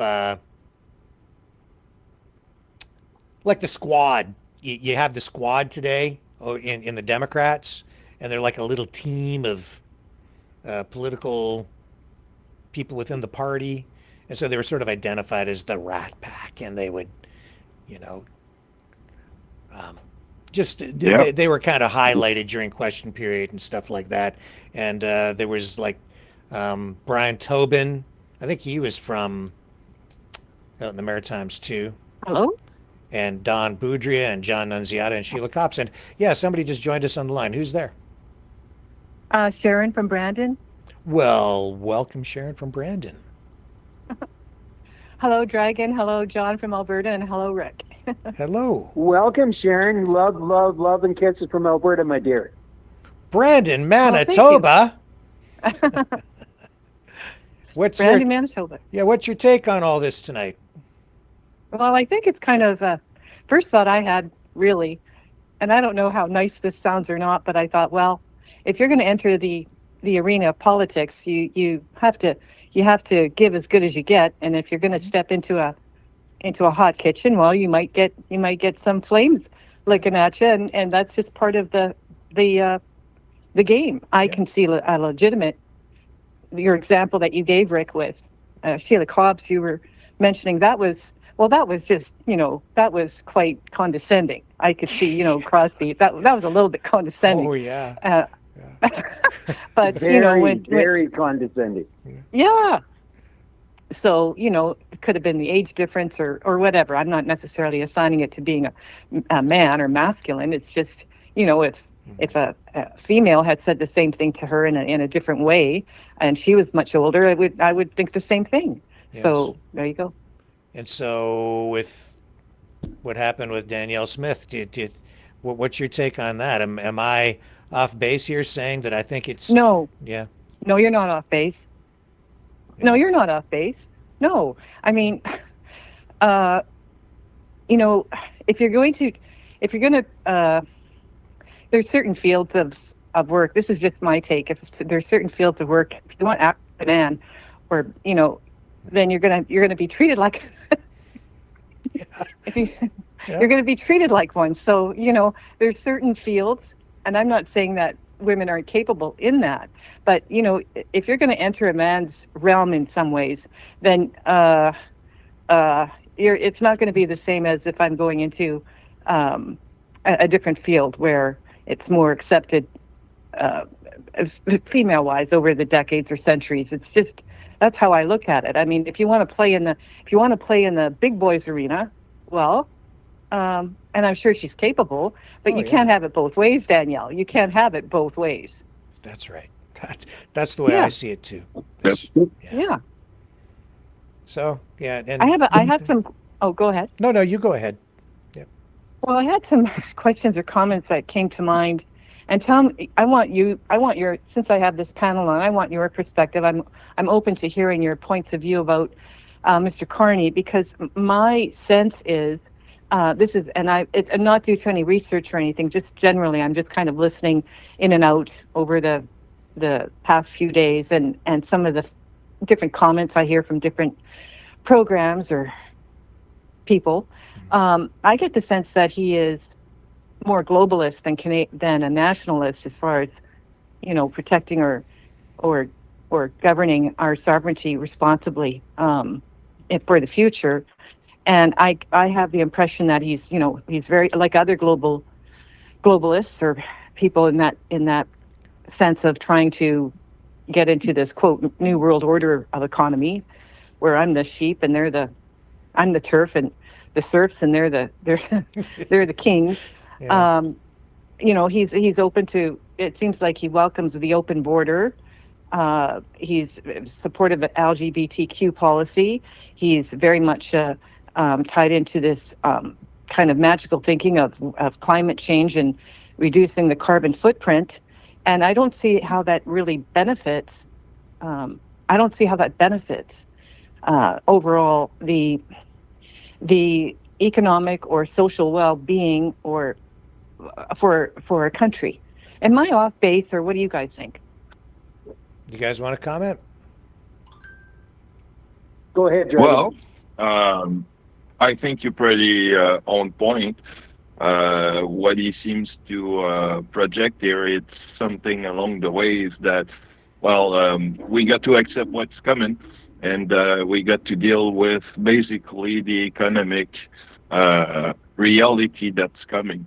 At certain point, I think it's not going to help us because, I think the way that he's going to implement things will probably certainly get us to a more isolated stance, but at the same time, it will be to the detriment of our country.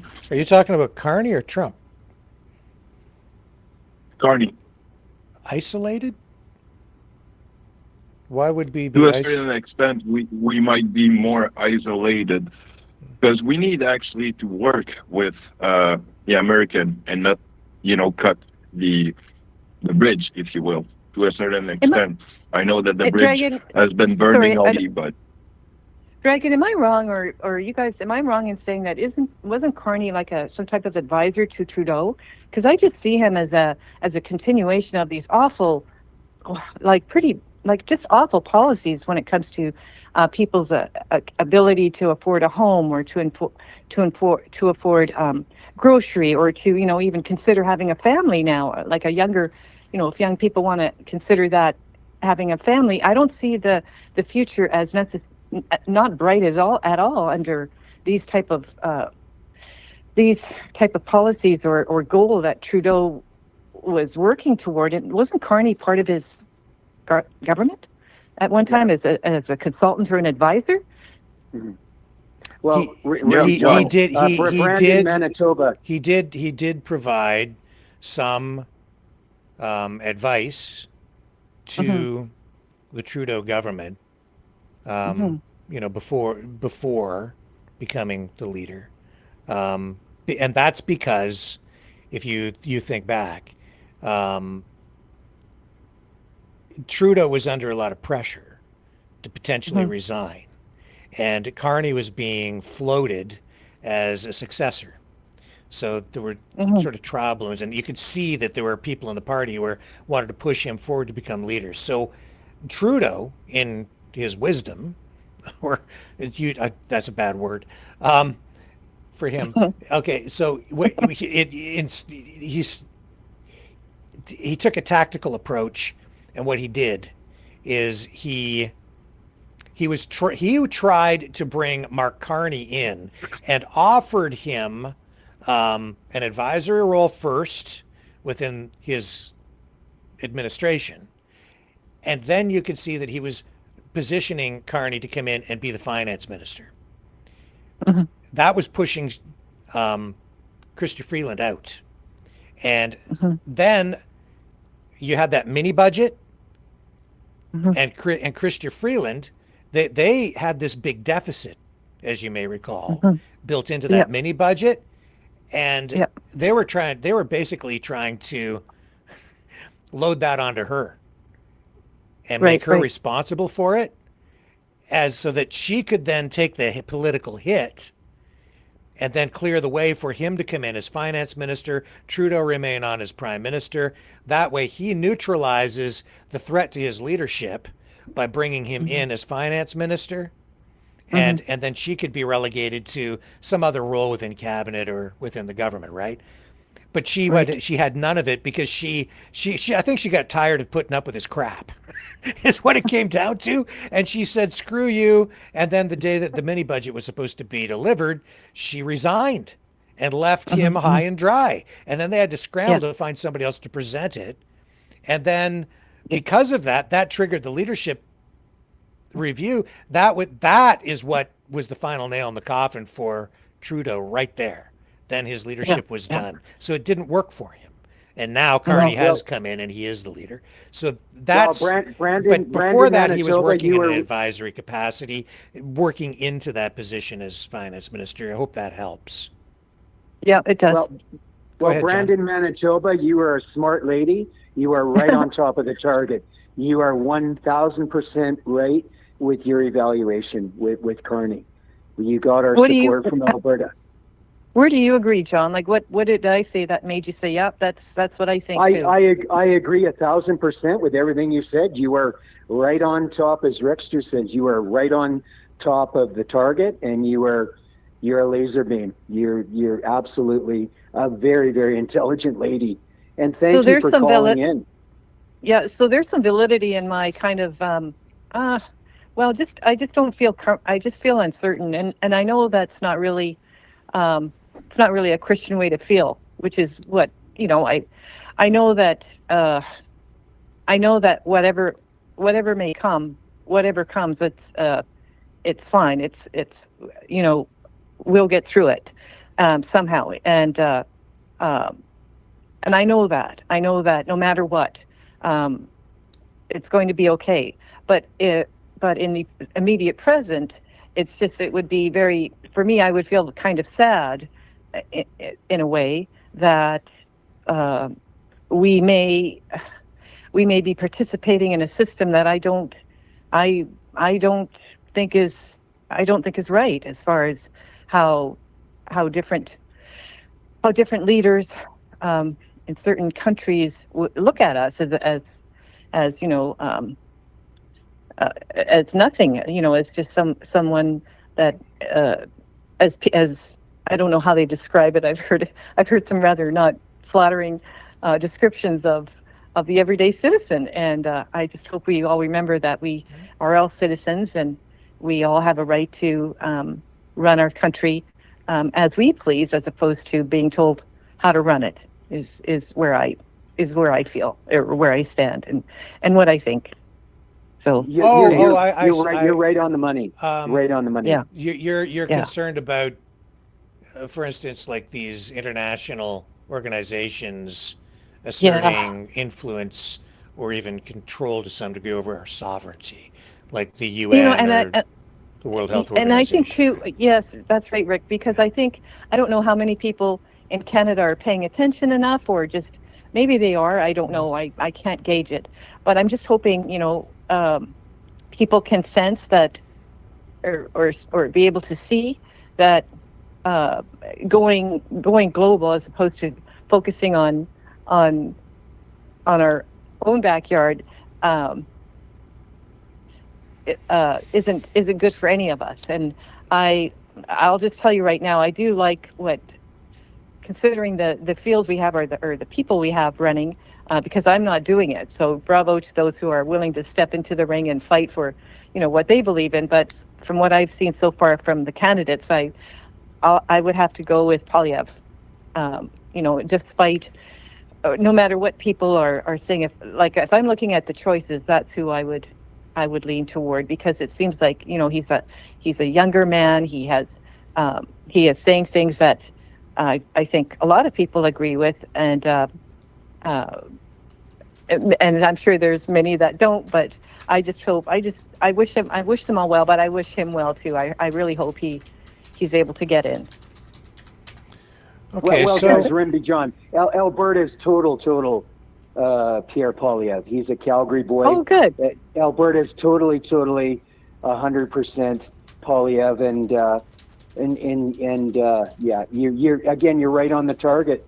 You're right on the target, my dear. You're a very intelligent lady from Manitoba.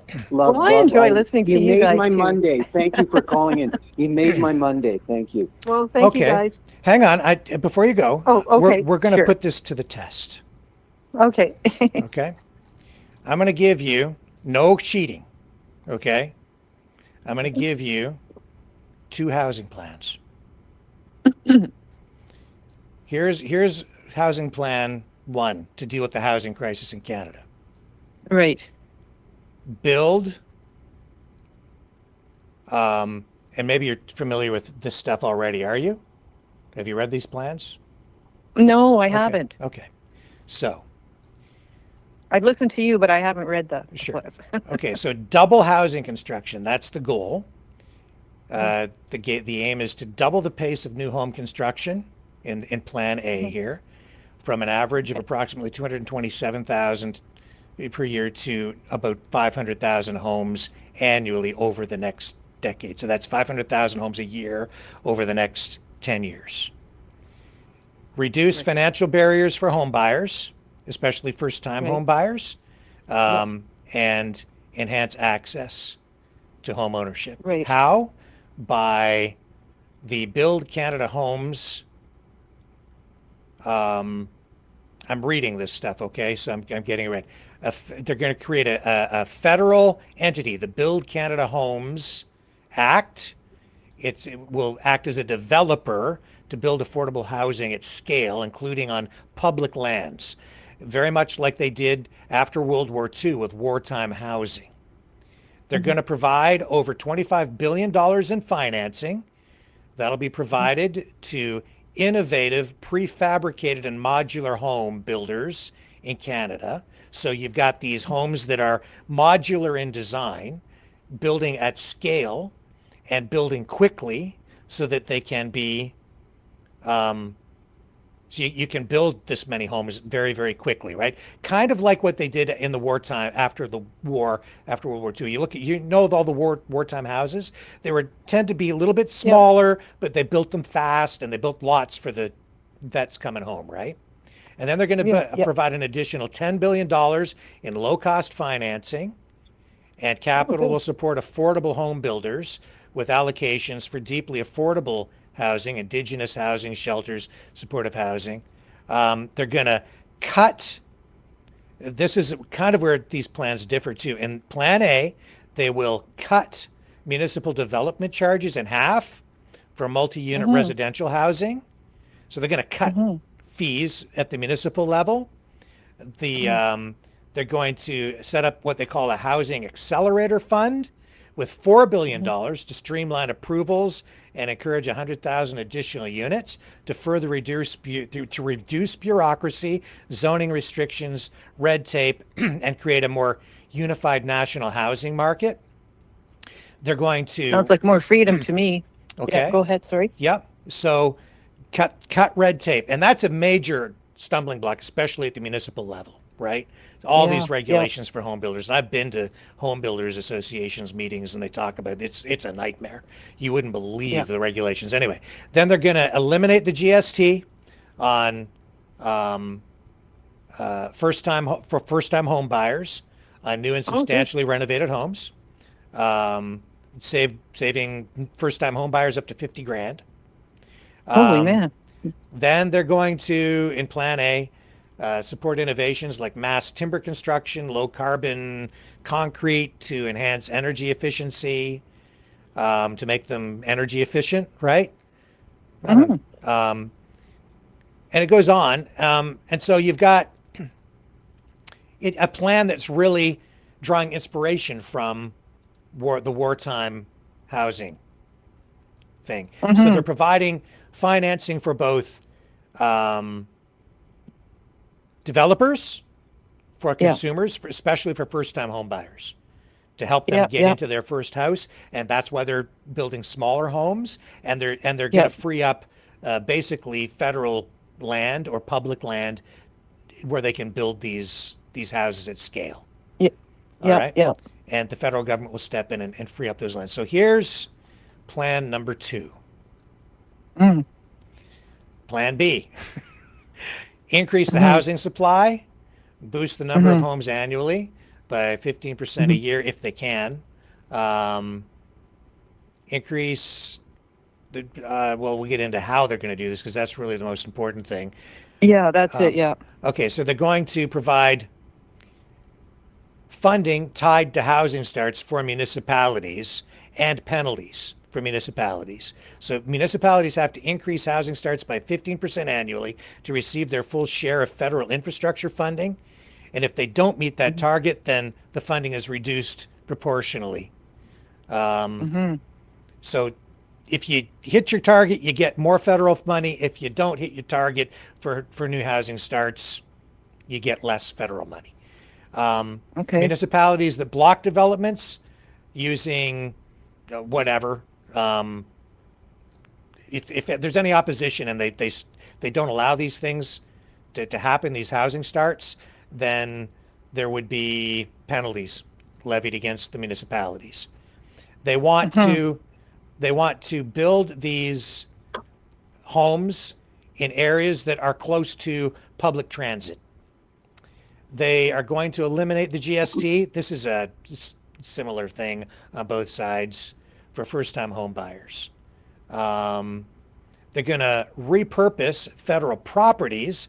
So they're going to sell off 15% of the federal government's 37,000 buildings, I guess empty government buildings. They're going to sell them and then convert them into affordable housing. So if you have a government office building downtown someplace, the plan is to convert those into, I guess, apartments of some kind.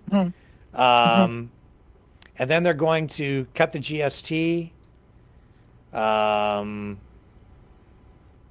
eliminate initiatives like the $4 billion Housing Accelerator Fund, get rid of that, and the $6 billion Canada Housing Infrastructure Fund, replace that with some other plans. They're going to go after municipalities again that delay building permits beyond a set timeline, and they'll be penalizing municipalities if they don't comply. And get these things approved within 60 days. What else? Sounds Just familiar. That sounds too familiar to So what we've been else? living with for a long time. They're going to provide more training for skilled workers to put more tradespeople into the workplace. They're going to there's a tax capital gains tax deferral to but that doesn't help first time home buyers. That's over time to people who already own homes. They're going to pass new legislation. I'm just looking for money here that doesn't really look to be, other than the GST tax cut, I'm not really seeing any money or financing in here that I'm seeing at all. And so they're trying to basically cut red tape and provide a GST tax cut. And but the other one provides funding and finance, not straight up funding, but financing for developers and for first time home buyers through through these programs. So there's plan A and plan B. So which one do you like better? Well, the first plan sounds like the decisions or choices are made by individuals, or it sounds more like sounds like more freedom to me, freedom of choice when financing is involved, and developers have the freedom to choose what they'd like to do. Right. And I really like. Oh, does someone wanted to say something? No, I just said right. I'm agreeing with you.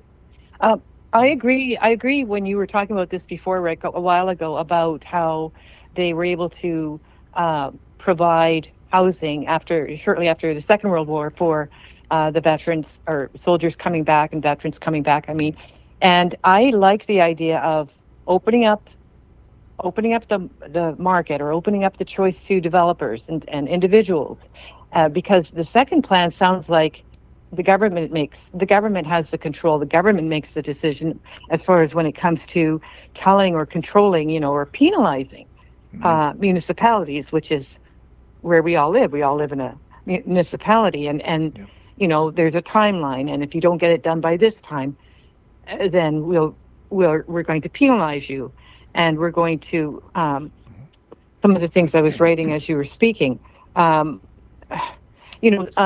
Selling off a certain percentage of federal property to become affordable housing, or to have affordable housing close to a city transit. Well, I lean towards your plan A, because I like the fact that there's freedom of choice and there's more freedom to choose how and where people want to live. Whether it's a businessman who wants to create and develop whatever he wants to do, he's not under the thumb or control of a government or a government employee or department. That's how I look at it. What do you guys think?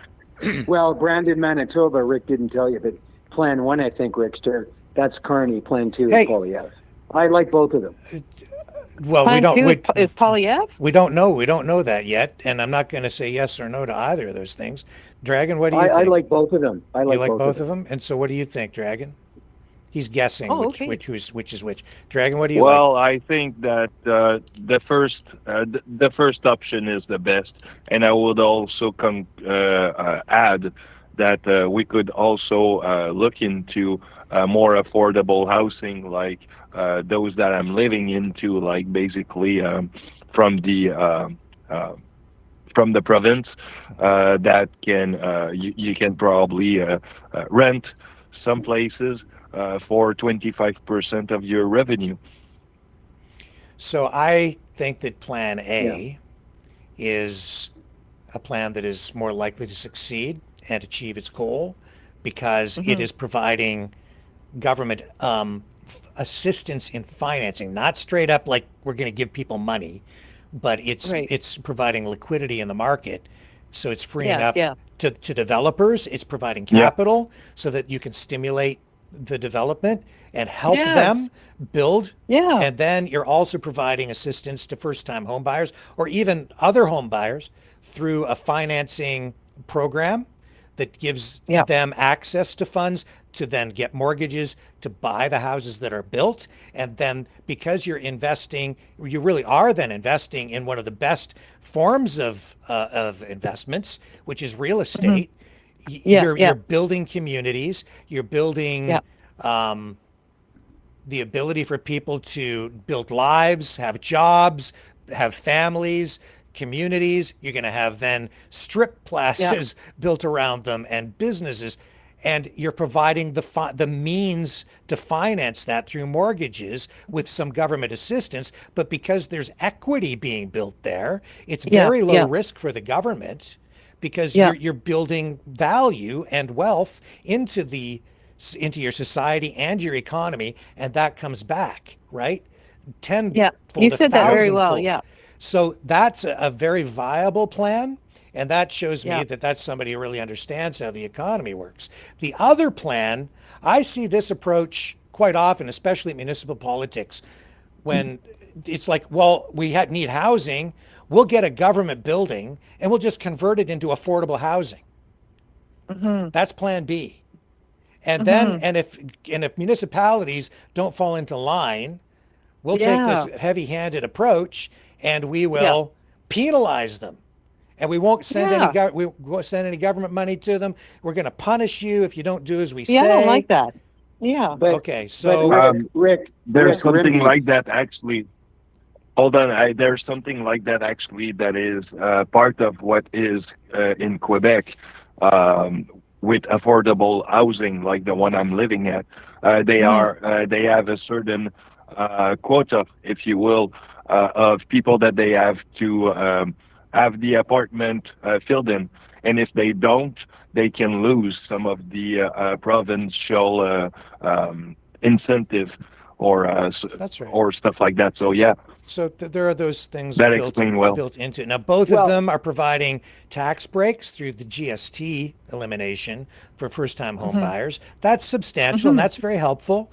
But the other plan understands that in order for people to buy a house, you need to be able to finance a house and then pay it off over time. So it's providing a program for that. Now, which do you think is which?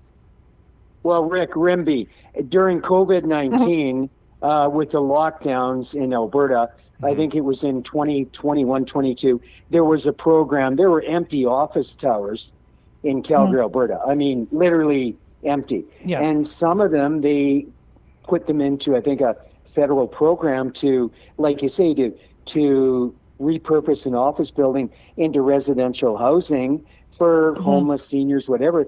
The cost to do that was beyond outrageous. It was easier to build a brand new building. And furthermore, this is a true story. There's a 10-story courthouse building, brand new. It's a year old in Red Deer. $225 million of oil money. Danielle Smith piddled away. They didn't even have the building done, and they were chewing up the sidewalks because they screwed the whole building up. So I want to try and stay focused on the conversation here, though, which is, which plan do you guys like better, Plan A or Plan B? Well, I think we've agreed. I think across the board, the Plan A is. I'm not sure, but okay. Our Manitoba caller tonight. Which plan do you like better?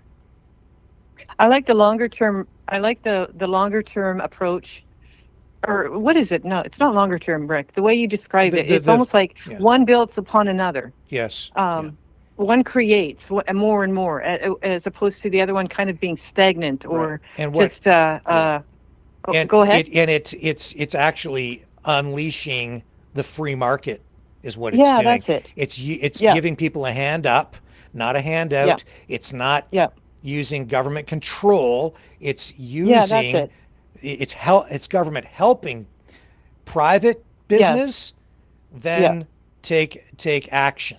It's allowing private consumers to buy homes privately. So it's encouraging home ownership, not renting, not having geared to income government housing built in renovated or transformed government office buildings that are redundant or being sold off or repurposed, or maybe turned into condos or whatever they were planning to do. And maybe that would end up being private home ownership through condos near public transit. But I'll tell you right now, you like Mark Carney, because that's his plan. That's why I'm more pragmatic about these things than a lot of other people. That's Carney's plan. That's Okay, Carney's wow. plan. And I'm not that surprised, because regardless of what you're seeing with all of the political rhetoric and the propaganda and the political hit jobs, because there's an election on, right? That's just what goes on. Well, thank you for saying that. That helps too. That helps me to kind of shake my head again. Okay, go ahead. I didn't mean to cut you off. Sure, because he is at the end of the day an economist. And while he does talk about things like carbon taxes and climate change, he's pragmatic, I think, as well. And he understands that, over the last decade, 20 years even, maybe even longer, the world has been moving toward these progressive ideas. And so he goes, you can't go against the grain all the time. And so he sees also that there's still, even if you look at what goes on in Russia at the Petersburg Economic Forum, the St. Petersburg Economic Forum, which is their version of the World Economic Forum. It's just on the BRICS nations side. Like, they talk about these things too over there: electric vehicles, wind turbines, all that, carbon capture, all that stuff. Carney is just saying, like, at the end of the day, he's an economist, and he's far more conservative and free market oriented than Justin Trudeau. And he understands how markets work, how financing works. And so he also understands that he understands that unleashing the power of the free market is what will get the job done.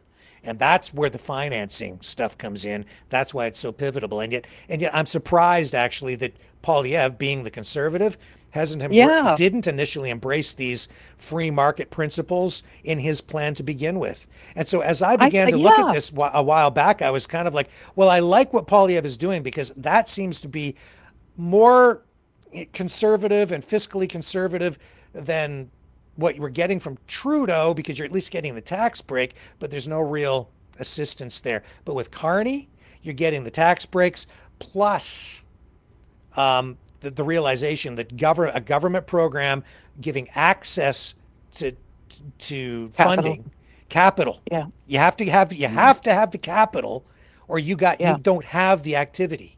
If people don't have any money, nothing happens. So he understands that's why it's a better plan, in my view. I'm just flabbergasted, right? But Rick Rimby, I have a question for my friend from Brandon, Manitoba.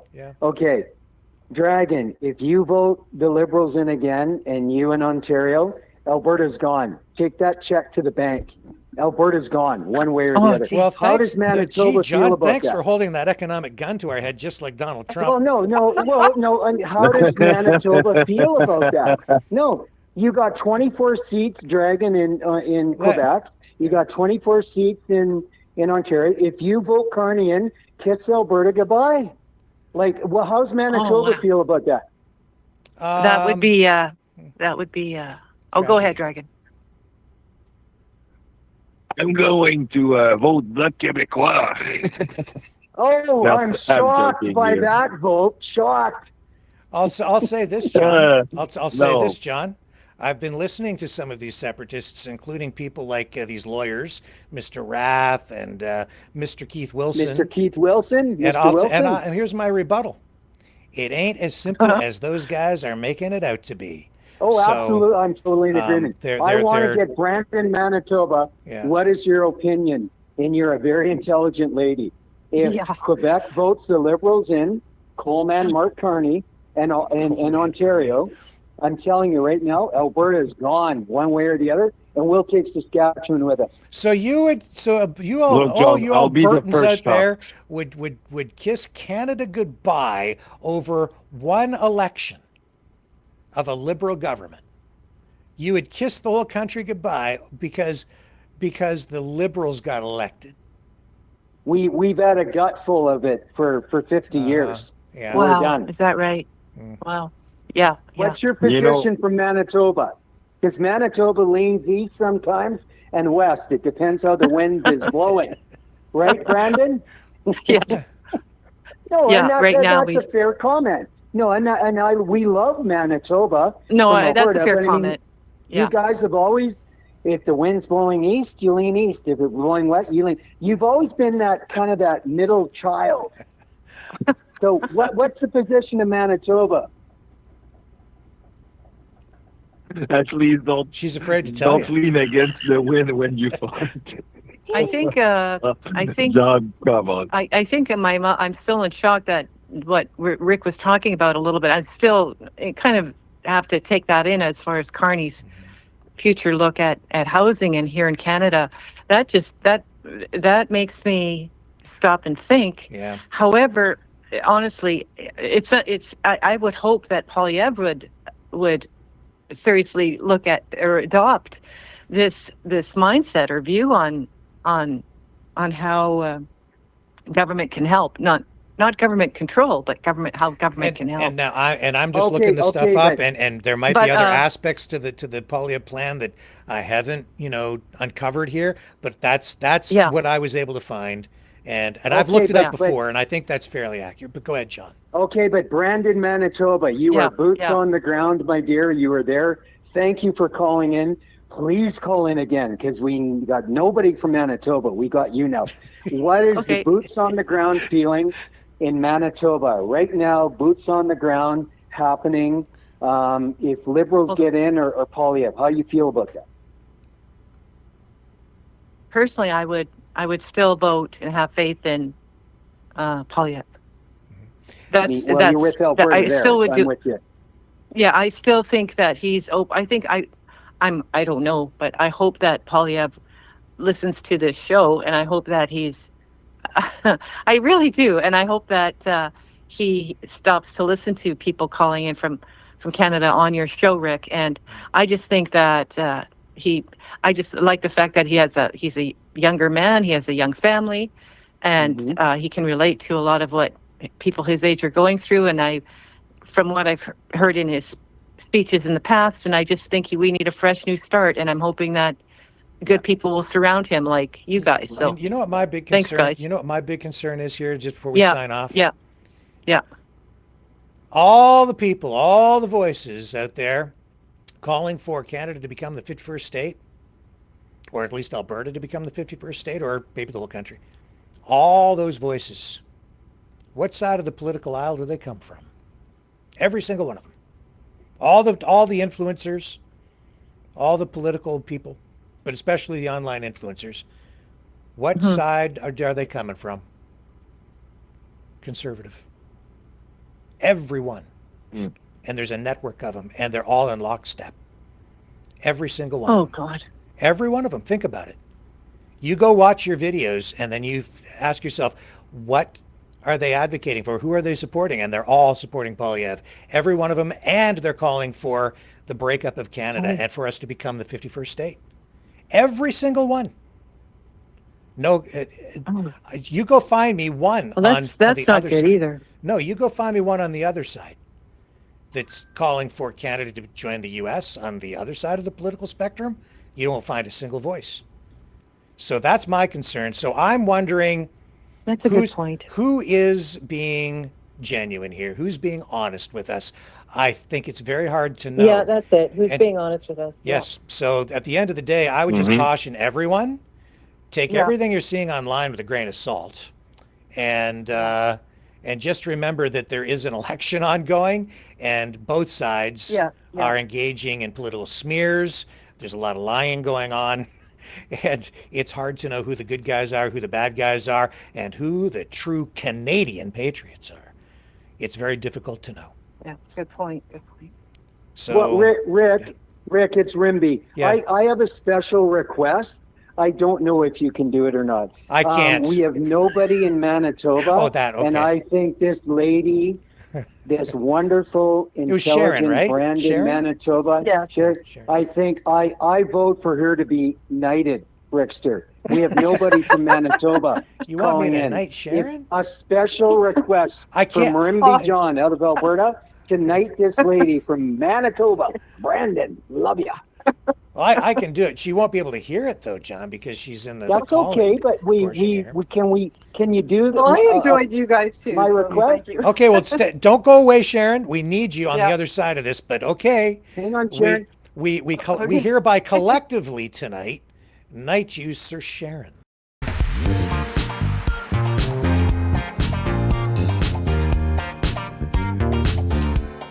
We, the Maverick family, do hereby dub thee an official Maverick Knight, freedom fighter extraordinaire. May your courage and devotion to freedom and truth become a shining example to the people of our world and the Maverick universe. Maverick News. The world is watching.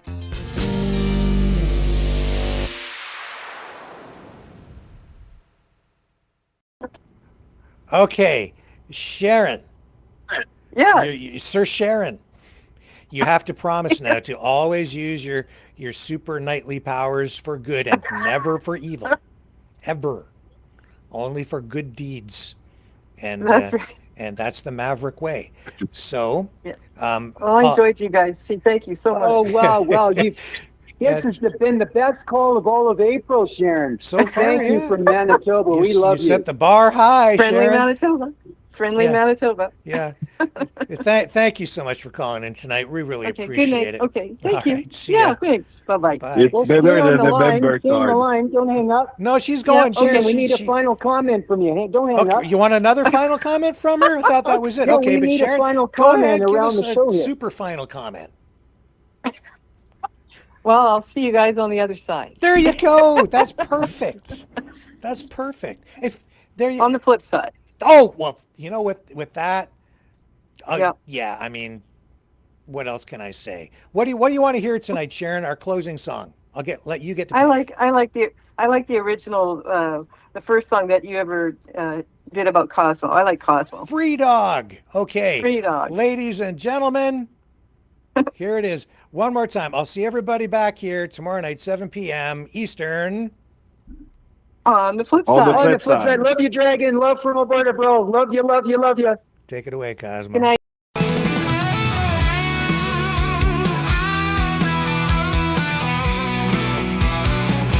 Well, I heard old Cosmo howling last night up on the hill where the moon shines so bright.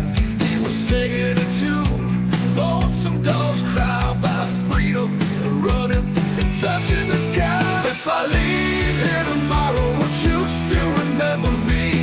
Cosmo's free, running wild, wild as the wind can be. He's a free dog, he's a free dog, he's a free dog. Cosmo's got them paws that just itch to roam. He's chasing his dreams, he's far from home. With a heart full of love and a spirit so free, he's living his life wild and carefree. If I leave here tomorrow, would you still remember me? Cosmo's free, running wild, wild as the wind can be. He's a free dog, he's a free dog, he's a free dog. He's got the stars in his eyes, the wind in his fur, a tail that wags like it's never heard of the blur. Cosmo's on a journey, he's got no chains. He's running through fields, breaking all the lanes.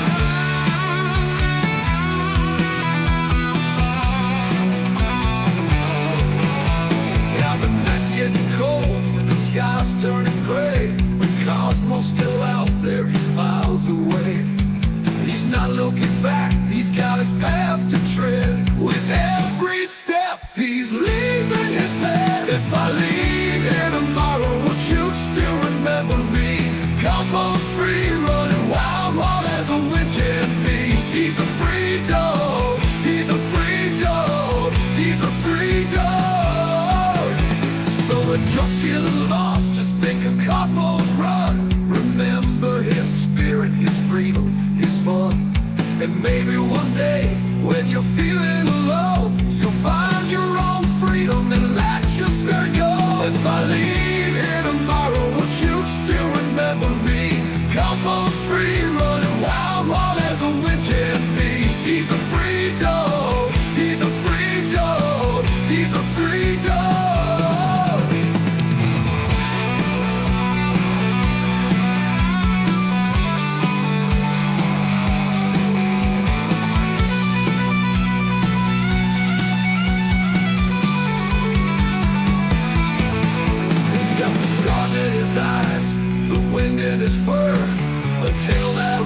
wags like it's never heard of a bird. A heart full of love and a spirit so free.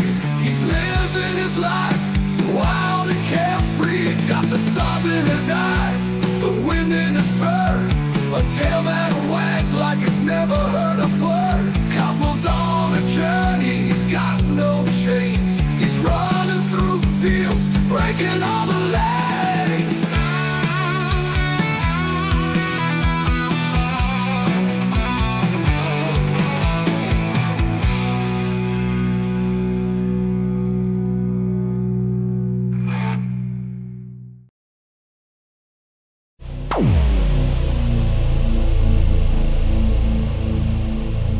This has been a Maverick Multimedia production.